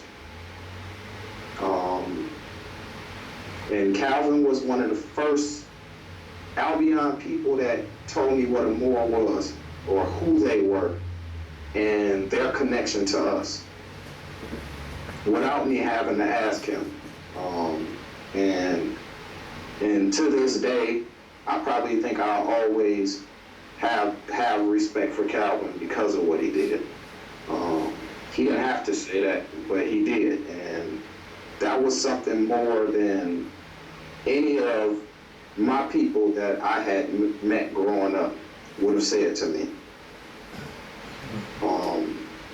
But the man started telling me about arches and why he loved them so much and his connection to them. And this is how I found out about the Pope praying to the Black Madonna. And he didn't have a bunch of information, but the information that he did have, it kind of woke me up. Which is why I understand why a lot of Moors would say the same thing, and I think the same thing too. Why is it always my own people who argue with me about this information when Albion will never argue with me? Everyone I meet, they'll listen to me all day. But when it comes to my own people, it ain't like that. Islam. Can I ask you like 2 questions more? Go ahead. Okay, on top of what you were just saying about the Albion and our own people arguing about us trying to wake ourselves up, well, I look at it like this: the Albion knows who we are. We don't know who we are. Right. So we try to defend the illusion of who we were, or who we are, or thought we are, or think we are. Yeah. Right? Right. So the thing is, and the Albion, they already know who we are. Now, when I say that, the ones that know, Right. That's different. Yeah. These are the ones that don't know. Right. There's times where I'll have several brothers, Moors, in a circle, and there could be one Albion. And it will take the Albion to say, y'all should listen to him. Right. Before them brothers decide to pay attention. Yes. Yes. And this what happens Islam more. Right. And another question, before we get too deep and I forget, and I know you're a soldier more, I'm a soldier too, and this is why I'm here, to help the young so they don't fall into the traps that I have fell in and you have fell in. Right. Now we know the traps. Now with these situations, so-called gangs, that's going around the globe right now because it's global. Now with all these different, you know how Moors are, like with the signs and we have signs and symbols and we greet each other and stuff like that. It's the same thing. Maybe that's why the transition was easy for brothers like us. You know what I mean? And you're saying the principles on the love, truth, peace, and freedom and justice. Until we get in there, then we realize ain't nobody really playing that by that rules. And then we get kidnapped. Then it's too late. We don't learn. We get kidnapped again and stuff like that. And I'm glad you came out alive more. And what I'm trying to say is, do you think the big picture, even though the young brothers and us when we were young, we couldn't see it, is it coming from a higher source, bringing these signs and symbols to them and also feeding them what they need to be vibrating on their lower selves, like, something that, guns, drugs, whatever else? Well, that's that kind of ties into what the brother was talking about earlier about the definite truth. Yes. Now, that's what makes it kind of difficult because I know better, and I knew some of these brothers. I knew some of these brothers better than they knew theyself. And some of them didn't know. No. Yeah, I do agree with that because they don't know. They don't know. Yeah. That kind of that's like that brother, like how when the brother asked the definite truth question earlier though, it's kind of hard. Yes, it trickled down in the beginning because you gotta remember this started in the 50s. Now they'll tell you that it was formed in the late 50s and things of that nature, But you have to remember that there was a quiet, constructive period all before everything went public. Right. Yeah, it did trickle down, and I see this information coming from a bunch of different areas. But even then, I'd have to say that somebody somewhere knew what was going on, and it was part of the Moore Science Temple from day one. I don't care who says what. They could talk till they turn purple, blue in the face, it doesn't matter. Somebody knew something. There's no way that vice lords could have been structured without the Moore Science Temple. Islam. This is what I'm trying to say. This is why, like what we call dirty Moors. Right. Now they might be getting it's like the how can I say it? Like the master design, somebody's getting, like Taj would say, somebody's getting their lunch money. Then they'll come into our neighborhoods, try to sell us, so we can sell ourselves. So, because I seen in my neighborhood before crack came out, it was all good. Then crack just messed everybody up. Right. And then we start messing our own selves up, and then I start finding out, without mentioning any names, with family members or whoever else, then I know they're connected to these policy keepers, or you would call them, what was he calling them? Public safety, right? Right. And they're involved too, because I did something one time, and then I said, shit. They got a call, and then a family member said, hey, be cool, because they got a call from there. Then I'm saying, well, how the fuck are you talking to these people? How would you even know that even happened? Only I knew that happened, right? Well, that's the thing. So it's not here, just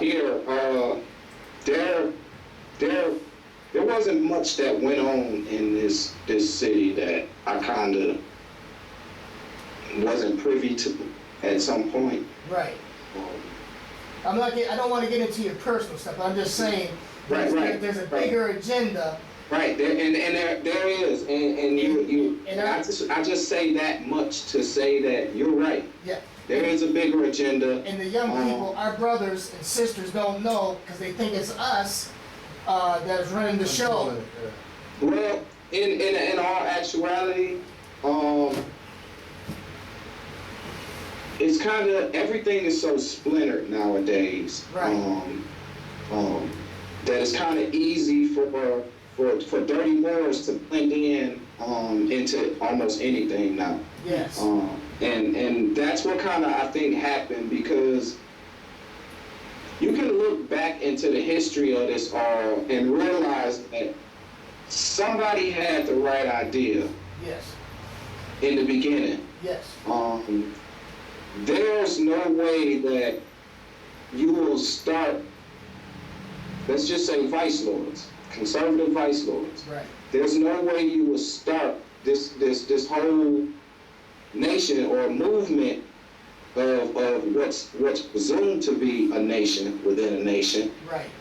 By opening up cleaners and laundromats. You see what I'm saying? Yes. This is not something that you do if your intent is to destroy something.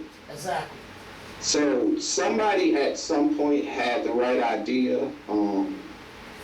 I think greed kind of set in the late 50s when it got to a point where I think everybody realized the political power you can have by having so many people behind you like that. Yeah. Then you start having so many different splinters of gangs popping up, all due to the political power that can be gained.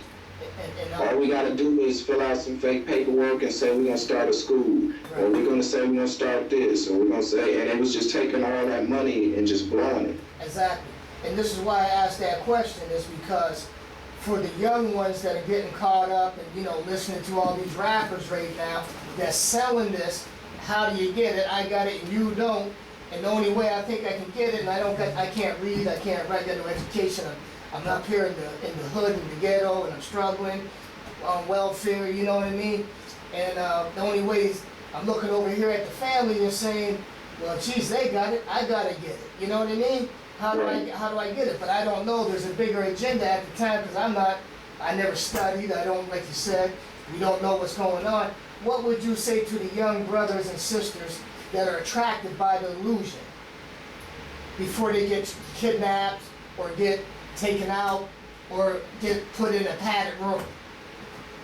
Because a lot of people don't come out of it like this. I'm very happy and fortunate. And welcome home, brother. I'm happy that I came out alive and to share this. And I felt you more. That you know, I have great responsibility for the injustice that I have done to the family and out here to redeem, to wake them up, you know,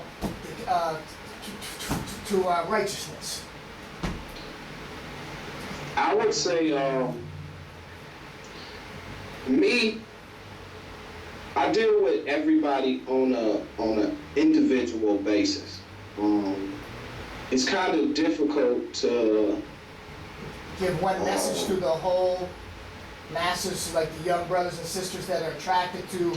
Well, yeah, because you got to remember that, you know, for those of us that's actually been a part of that, there's a bunch of different things going on every second when you're in those circles. Yes. So it kind of depends on, put it this way, me generally, when I embrace you, it's going to be due to something else outside of that. Yes. In most cases, matter of fact, I'm part of the result of a lot of this city being vice lords today. This is what I'm trying to say. But I didn't specifically turn out a lot of these people. What happens is they'll gravitate to me because of that natural love that I have for people. Yes. This is why people gravitate to me. Well, B ain't gonna let nothing happen to me. Or if something goes wrong, you know, he gonna look out. Almost as if I was the administrator, even when I didn't want to be. And it wasn't just vice lords. These was oppositional members. It didn't matter. This is just who I am as a person. I was never one of those people that sent people off to do something that I wouldn't do myself. Exactly. So there was a whole different energy with me, and I think that's what makes it a little simpler for me to be able to get through to certain things. Now it is a challenge when I meet brothers I don't know, don't have much of a connection to them, unless I can tie in some of my history to theirs, or at least to somebody that they look up to. Right. That's generally what I try to do. I try to figure out what is this person looking at? What are they focused on? And that's what I'll try to do. The great thing is, though I may have not touched everything under the sun, I do know people who have, so it's easy for me to relate certain things to different people when need be. Right.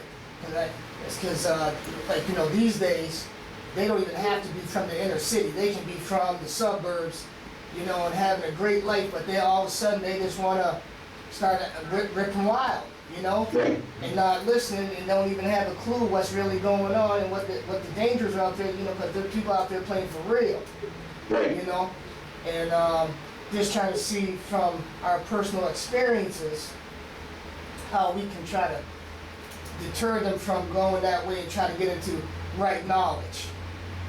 Well, this is where I see it today.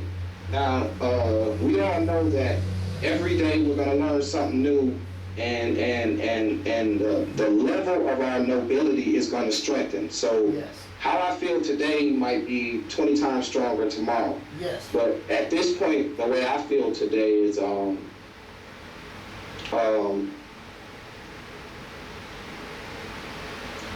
showing them something that they've never seen before. Islam.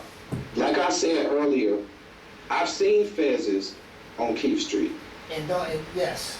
Not one of them made me say, ooh. I mean, the next time I seen a fez, it was it had symbols and, you know, it was from a lodge. Yeah. So there was nothing that in my upbringing that said affairs meant something. Islam, I do understand that. And the part about the truth part there is like, I'd like to throw a little something to that. Everybody already was designed and born with the truth. Now it's up to us that we lie to ourselves or we admit the reality of what's right and wrong.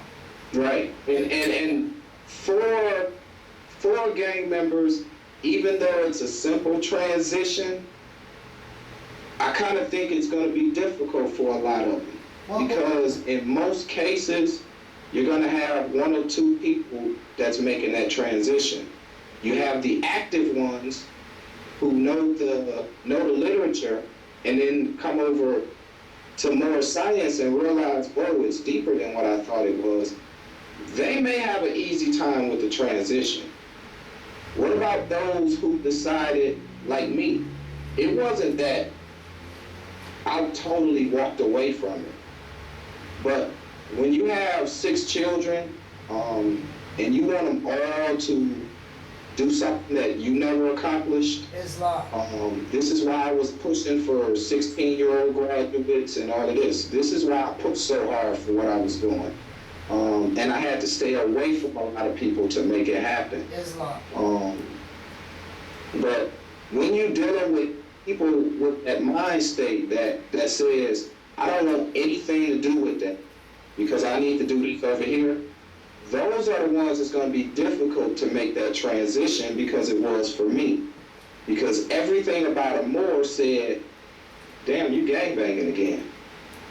Islam. That's the way it looked to me. So for a while, I would run into it and I say, okay, enough of that. So I would study something else in a totally different direction, and Islam. it's just as usual. Yeah. Here's the Moorish information again, and I'm back in the same spot. And I kept asking myself, I said, wow, am I gangbanging all over again? So was I doing something right by banging? But then I started studying more and realized, whoa, it's deeper than that. Islam. It's not just a nation that they were Vice Lord was talking about. This is a real nation. Yeah. And I didn't know that. And I'm pretty sure a lot of them don't know that. There's a lot of brothers that said, yeah, Lord, yeah, self, you know we was Moorish Americans? I said, no. You taught us. But I didn't know this. This is what I'm trying to say. Islam. We gave out Circle 7 Qurans. We used to hold them in the rooms. You can't come out for so many hours until you memorize certain stuff. This is what we used to do. Islam. See, this is what I need you to get out. So when the young brothers and sisters hear this, they can relate a little bit better because they're probably having the same thought process, but then they get distracted because, you know, fiat, what they think is money. Even right now, it's a struggle being a Moor when you're under threat and arrest and you got to pay rent and stuff like that and buy groceries and some food and visit and, you know, petrol for your convenience and stuff like that. Right. It makes it hard because I felt a little freer when I was out there hustling. Because I felt like I was my own, you know, didn't worry. But then, you know, you get kidnapped eventually. Then you're looking at 15 to 20, you know? Right. And then it really wasn't worth it. Right. When I found out Moorish knowledge, what happened there just now? Are you there, Moor? Yeah, I'm here. Okay. So, now when I found Moorish knowledge about nationality and birthright, if we really came together, we supersede the illusion where we can really go after our vast estate and our wealth that's attached to the land. So I'm trying to say, geez, if I could get the brothers and sisters to see what I'm seeing, we can stop this, you know, this banging, man. You know, or this hustle, you know. I know it's not easy because everybody got to eat, right? Right. And we put in a situation, but I'm just saying if we could see this where it's ours and not on some kind of, you know, ego, big eye or little U, big eyes or little U's type of thing. Right. If we could see what's rightfully really our inheritance and then go at it as an intelligent way without trying to start war because that ain't going to work. And see, that's one of my main things. You know, I get the finger a lot from those who know me, those who respect me, those who I respect. But I get the finger. You know, and you know what I think when I see that finger? What's that? Get your hand out my pocket. Right. That's what that finger be. B, we love you. That's kind of what that finger be. And I know it's there. Yes. And I'm going through that now, where I think about this, okay, how far am I willing to take this? This is where I am in life now, where most people are probably thinking about, well, what if I get pulled over? Not me, because I know I'm dealing with some really ignorant brothers right now. Right, Islam. Some of them don't want change. Right. A lot of them don't want to see other people change because this is all they know. You gotta remember, some can't read and write. Well, They got in on brute force. Well, you're right about So, with them being around, they're not thinking that, okay, maybe B gonna teach me how to read, because that person wasn't around when I was teaching people how to read and write. Can I say something more? Go ahead. I don't really read and write myself, but I still use the higher self of right and wrong. And you know, we still have people around us, elders, and whatever, learning. Again, one day you say, hey, I'm gonna do my own thing, right? But I know there's some people that stuck into, this is all I know. Right. What if they knew that they don't ever have to do this again if they come home and study? That's just like you showing your books and you read and show what the reading is for the ones that can't read and write. That's why I love Taj so much. And see, and you're right. And this is once again, we're gonna definitely have to do a lot of one-on-one, me and you. Okay. Because we're on the same wavelength.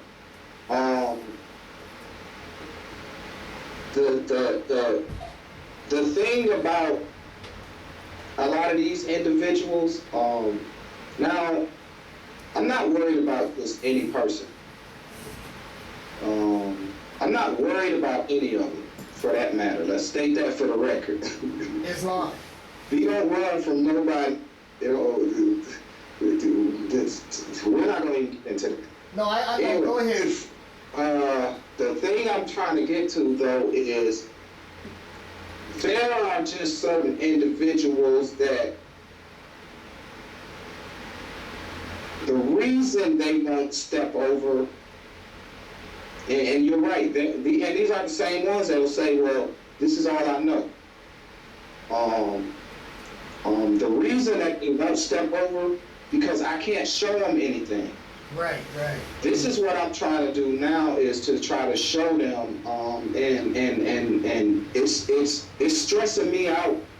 It does. It stresses me out a lot, because I think I'm doing the work too at the moment, because there's a side of me that's studying for me, but then there's a side of me that feel like I'm studying for everybody else in order to help them hurry up and get out. At least so, and to be honest, the way I feel is, well, if I can help them, then I can focus.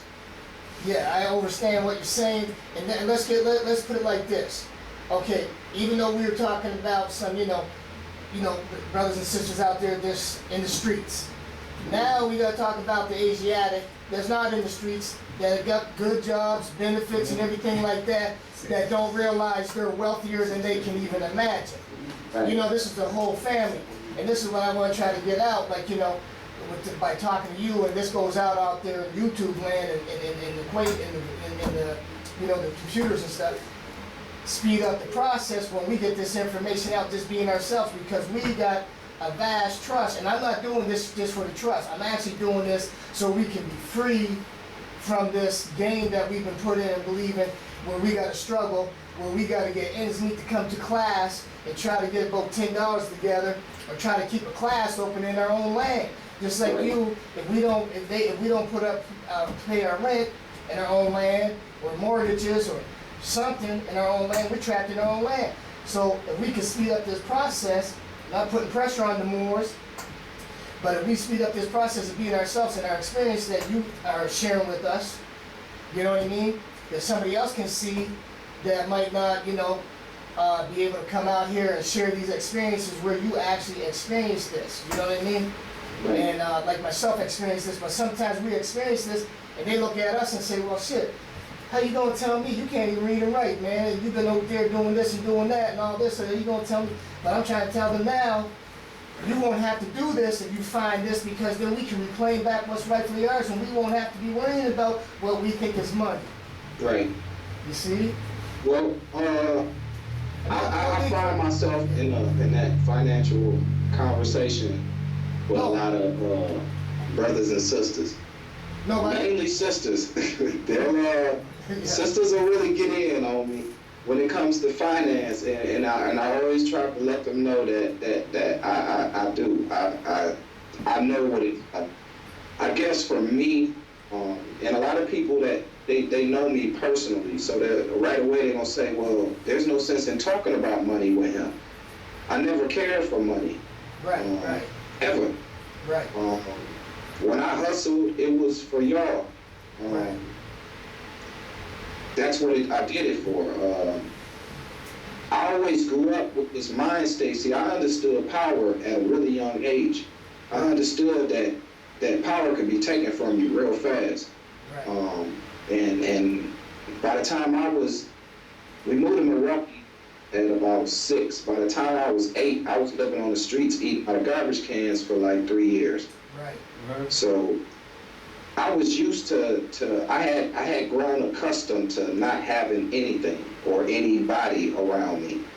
A couple of homeless people helped me out over those years, but outside of that, it took me to actually give up everything in order to survive. Islam.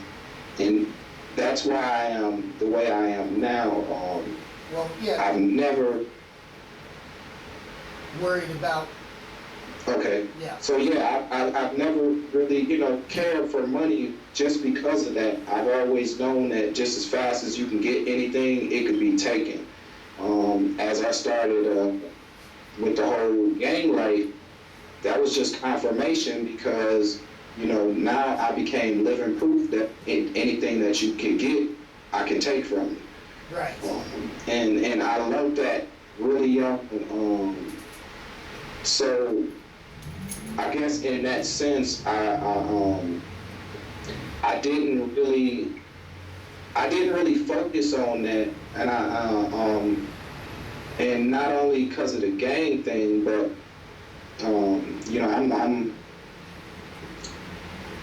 my father was this sounds so cliche. My father was a gentleman of leisure. I'm just gonna put it like that. No, I do understand. Hey, listen, there's no shame, like Todd was saying. No. It's just the 4-letter word just sounded so cliche to me. Well, the thing is, like Todd says, there's no big I's or little U's. Right. And the way the cards were dealt to us, being in this black state, think we're black, people's colors of Ethiopians and Indians, and we're in this game. Hey, listen. Sometimes some people have some certain things in them saying, hey man, I'm not playing that game. I'm going to control and be my own master of my own domain. Right. So this is what happens, but at the same time, what I'm trying to say is, when people start putting bad labels on people and stuff like that because they don't know their circumstances or situations, why they going to say, hey man, I want filet mignon instead of a pork chop. Right. You know what I mean? So I know what I got to do to get it, and I want the best out of life, what life has to offer, where somebody else is working 9 to 5 or whatever, or not working at all, or whatever they're doing, and then they got to do what they got to do, right? But at the same time, what I'm trying to say is, once we realize to our true divine origins of who we really are, nationality, and what our birthrights connect us to the land itself, and the resources and our wealth, we can stop all that other stuff that everybody thinks that they're doing that's wrong. Because you say your father was a gentleman of leisure. When we do our studies, hey, Moors had harems. It's no different. That's why I laugh and just say it sounds so cliche. Yeah. So we don't even have to bite our tongue. We're here to learn. we're here to learn. So if we hold anything back, we're not learning. Right. You know, we can pretend, but Asiatics, so-called black people, cannot be pretending because we're all going through the same struggle, even in our right status right now. That's why we got to step up to the plate and put things on notice and get this information out. That's why I'm talking to you right now. So when it goes out there, they can hear you, me, and every other Moor that's in here. Right. Right. And hopefully makes a difference. Islam, Moor. Brother, did we sum up your one question though about Oh, man, you did after great, the man. truth too? It's talking to you, Moor. Yeah. You gave me a solid answer, and with Okay. a solid answer, you know, I just have to let it marinate, you know, and then Right. once it marinates, then I can, you know, come up with other questions. Right now, I don't really have any questions. I'm just learning from you guys right now, you know. Islam. Peace. Right. Anybody else have any more questions? Or should I continue running down a list of books or? Oh, Continue. oh, what's that? Can you? What was that book with the Filipinos again? What was the name of the book with the Filipinos, the Gritos or the Okay. Filipinos? Let me see. The name of the book is called Our Islands and Their People. Islam. Flip this camera around for you. I got one open there, as you can see, but here's one right here. Islam, Moor. Yep, this is okay, two of those. But I'm gonna do a detailed video of these book titles and some of the information that I've been studying and finding a lot of the Moorish history within. And as usual, tying back into this whole gang thing, no matter what I read about Moorish history, it's always going to show me what I've grew up to know as gang literature. No matter how I read it or where I read it, this is what I see. Islam. It's not how I take it, but that's what I see. Because that's what it is. It is what it is. Right. Islam. Islam.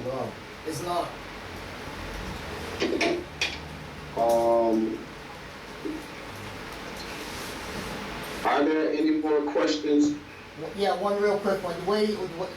While you said that, most people have never had the experience that you had to see what discipline and protocol is out there on the streets with the principles and the fundamentals of Moorish science. This is why, you know, when you see this and you study and you see it, that's what I see too, Moor. And that's Right. why I'm so active with this. Right. And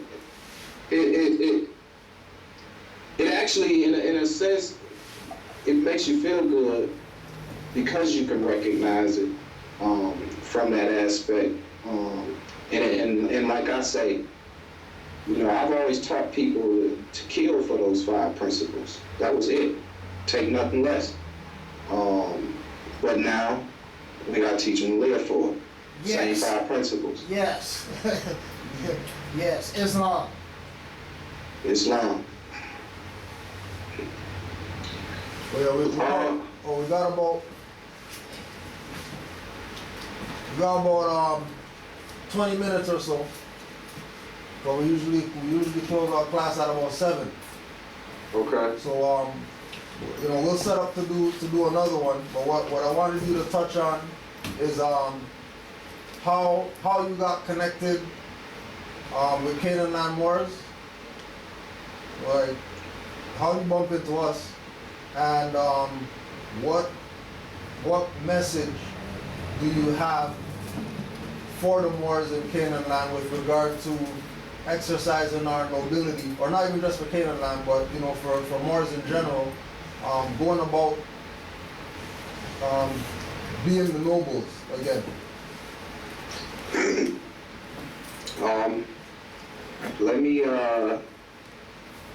Let me sum up the nobility section first.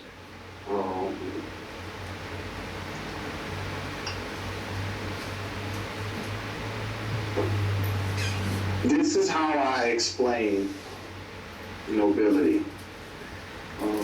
Some people will tell me that I'm only this way because I'm learning the law, which is understandable seeing as they don't truly know exactly what it is I'm studying.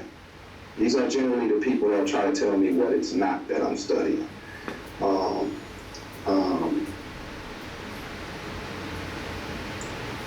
Just the whole fact of nobility, to me, changes everything in your life. Everything. I'm noble in how I walk. I'm noble in how I greet people. I'm noble in everything. I still hold doors open. Chivalry has never died within my life.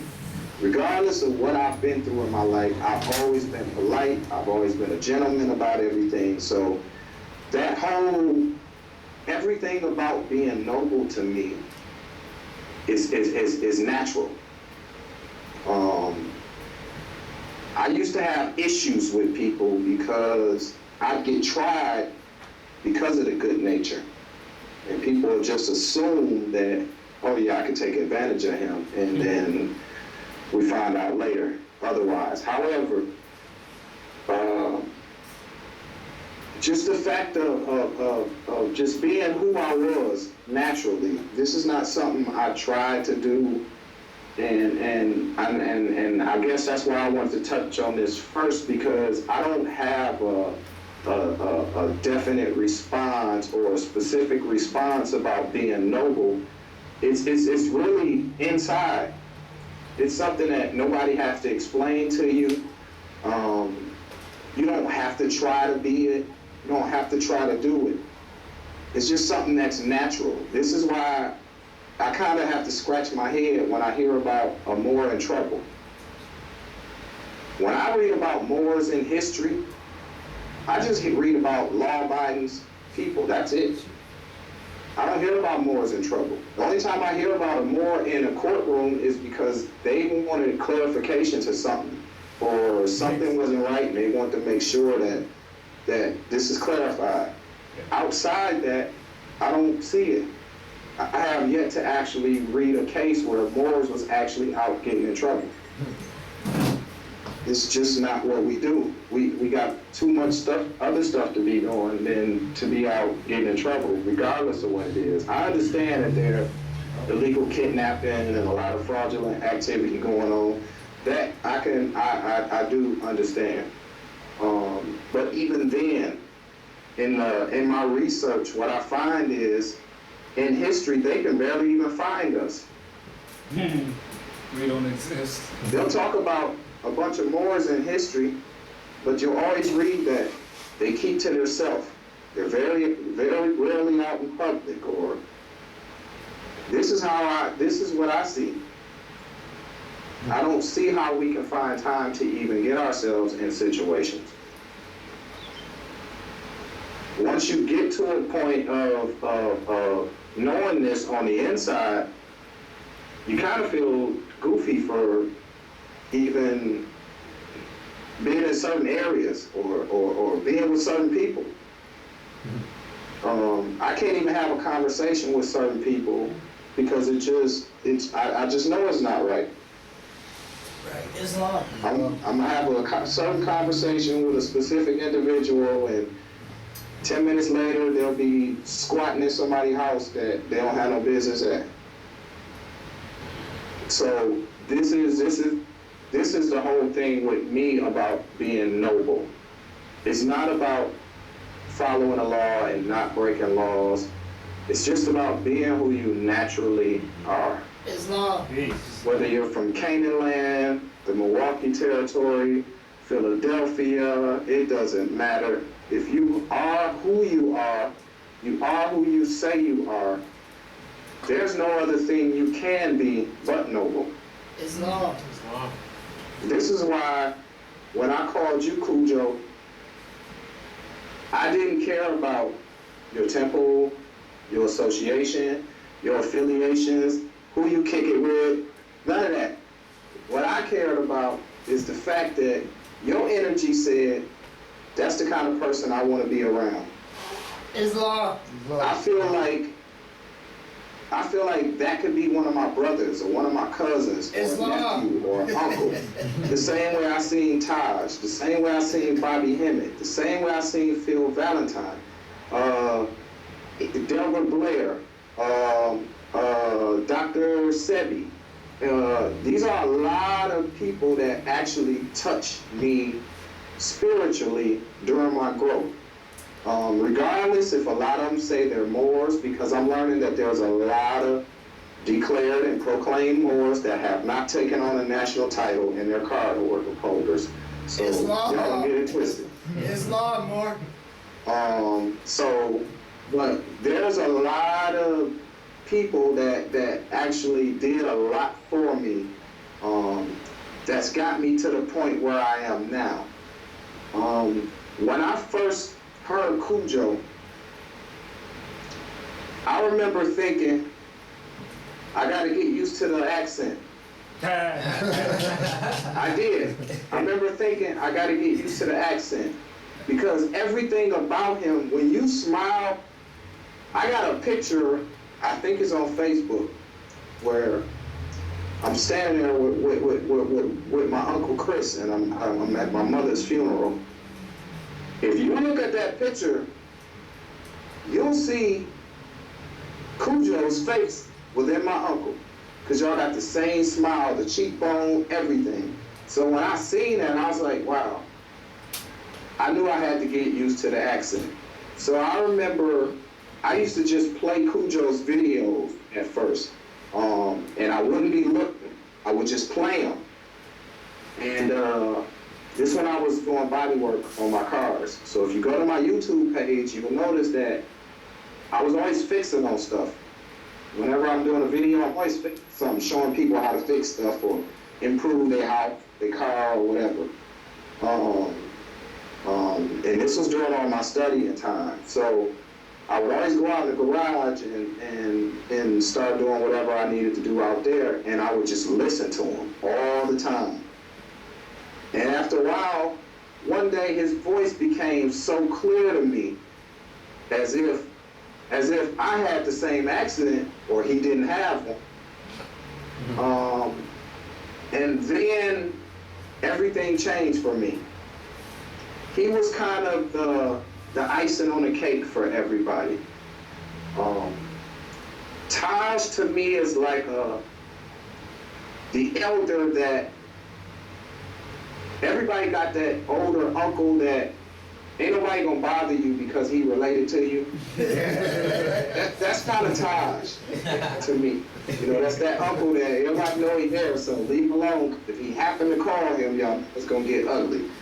Well, my connection to Taj wasn't as direct, I should say, because it just always seemed he would always be reach. So I had to find somebody that I can actually connect with, that I felt like I could almost reach out and touch them. So I watched Cujo for years.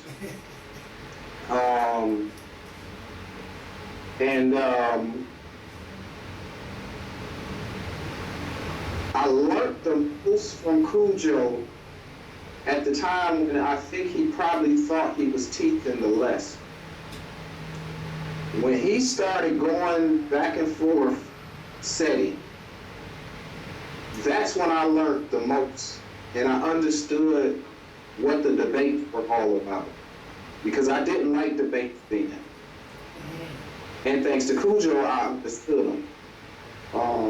Because debates, to me, I just figured, here we go, everybody ignorant, everybody want to out-yell each other. It just kind of didn't make sense to me. after that back and forth with Cujo, Seti, Aline, it kind of opened my eyes to what I should be looking for. And the fact that Cujo would say certain stuff to people, as far as what they know or what they not know, it was always her responses. He would always bring responses out of people that wouldn't normally come. I don't know if it's because he decided he's going to talk the way he want to talk, and he's not going to be politically correct about it, or whatever it was, but it caused people to respond in ways that they wouldn't normally respond. This is what automatically made me say, that's my brother right there. So I just waited for a while, and just kept listening, because in most cases what I found that no matter who I listen to, you give them enough time, they're gonna stick their foot in their mouth. I didn't have that issue with Cujo. Cujo was the same Cujo from day one, same Cujo today. So I didn't have that issue with Cujo, and then one day I just decided, you know what, let me call him. So I remember calling him, and I think the very first thing I said to him is, if you ever come to Milwaukee, you got a place to stay. Wow. I think that was the very first words I said to him. And it went from there. Yep. Wow.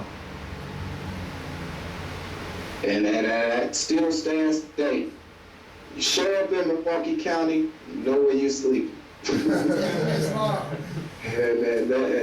that's on the 5. So yeah, I mean, Canaanland, I love y'all. To me, y'all did something that I couldn't get here. All the Moors that I spoke with, not once has a Moor made me feel like getting up out of my seat and going from one state to another just to be there when that Moor is there. It took Cujo to make it that way. Because I always felt like, why is there a temple right here? One is right down the street from me in Chicago, but everything that was never told to me is coming from Toronto. So that kind of that did something to me. I don't think I ever had to build a trust level as far as Canaanland was concerned.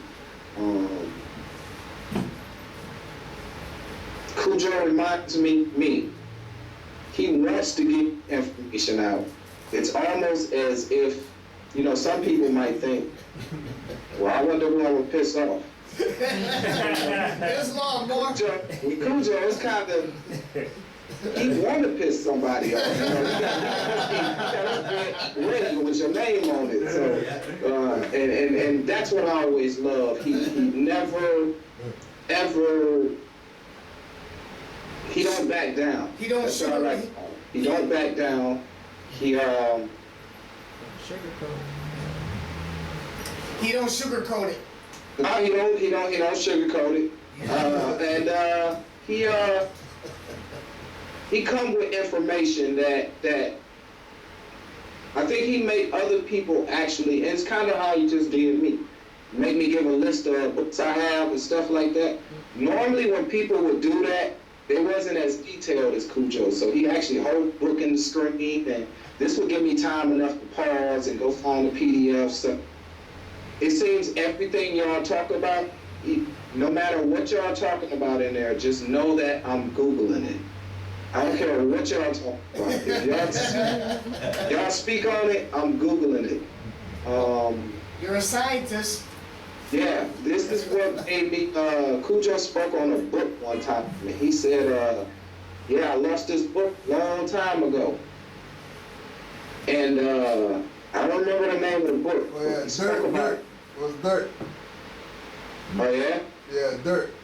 Okay, The book on the European history book or whatever like that. right. Yeah. So he said lost, and to me, that was my way of giving him a gift. Yeah, that was my way of giving Cujo a gift, was to find that book.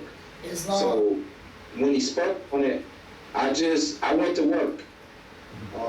And I searched until I found that PDF.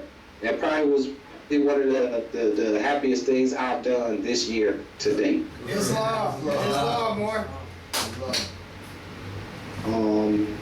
And I would like that part of my verbal sketchiness is due to Cujo, so I can blame him for that.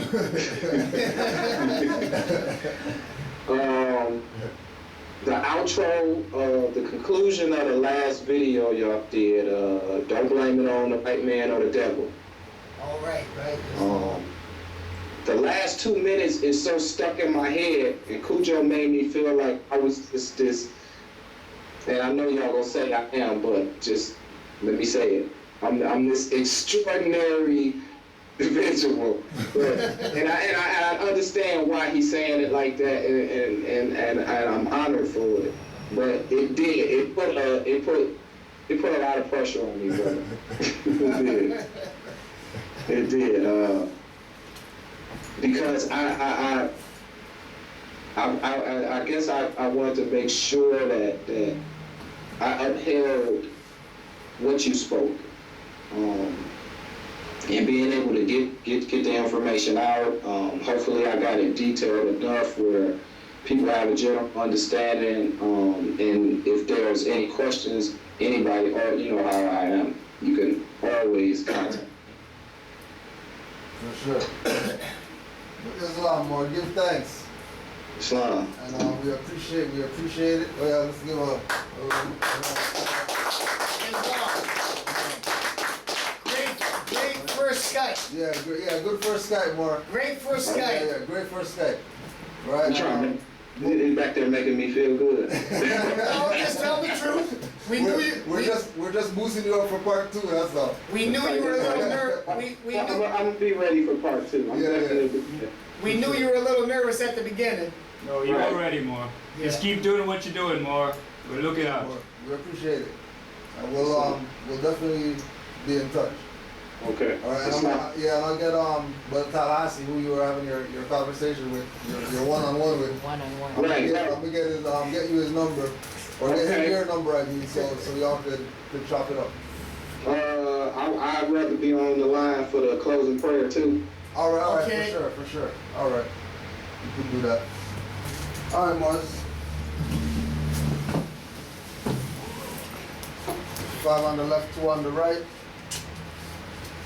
Allah, the Father of the universe. Allah, the Father of the universe. Father of love. Father of love, truth, Peace. Freedom. And justice. Allah is my protector. My guide. And my salvation. By night. By day. To His holy prophet. Noble Drew Ali. Islam. Peace. Islam. Mars. Islam. Peace and love, Mars. Peace and love, bro. I'll give you a shout later, yo. All right. Peace. Keep that smile, bro. And this too. You too, boy. I have to break these off. They were hanging. I'm gonna get rid of them. It's okay, I just broke those right off. Yeah, Morris. Islam. So next week, Taj. Brother Jabbar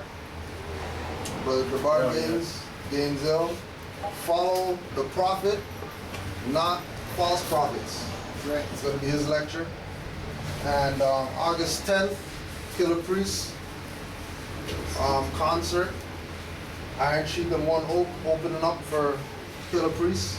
Where's that again? It's going to be at Annex.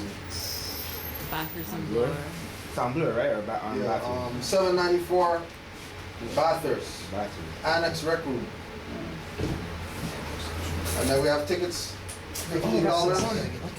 Yeah, right in the corner. Yeah. Top. I think so, yeah. Go upstairs. Yeah, I think so. Tickets are $15 and at the door it's $30. So try to get your tickets so you're not at the door filling yourself. So where are we gonna get the tickets from? Yeah, you get them from me. You get them from me. Yeah, just let me know when you got them. As well, any donations for today? See treasurer. Also, if you didn't get the email, don't forget dues. End of the month is coming up. You have any updates on Brother Amari or anything to? No, just another word, Wednesday classes for the Hakeem Bey live stream lecture out of Harlem, New York, New Amsterdam, with Taj or Anaida or Right, Ras Mariah, whoever's going to be able to come through the class. We're going to be doing a live stream here starting from 7 to 9. We had it this Wednesday, but what had happened was it got pushed back to 8 o'clock. So we were building, so we didn't turn it back on, but it got pushed back to 8 o'clock, so we missed it. Taj was this Wednesday that this passed? No, it was Anaida. Anaida was doing the Skype. But yeah, every Wednesdays, donations is $10. $10 debt notes, and as I mentioned, a book will be given out.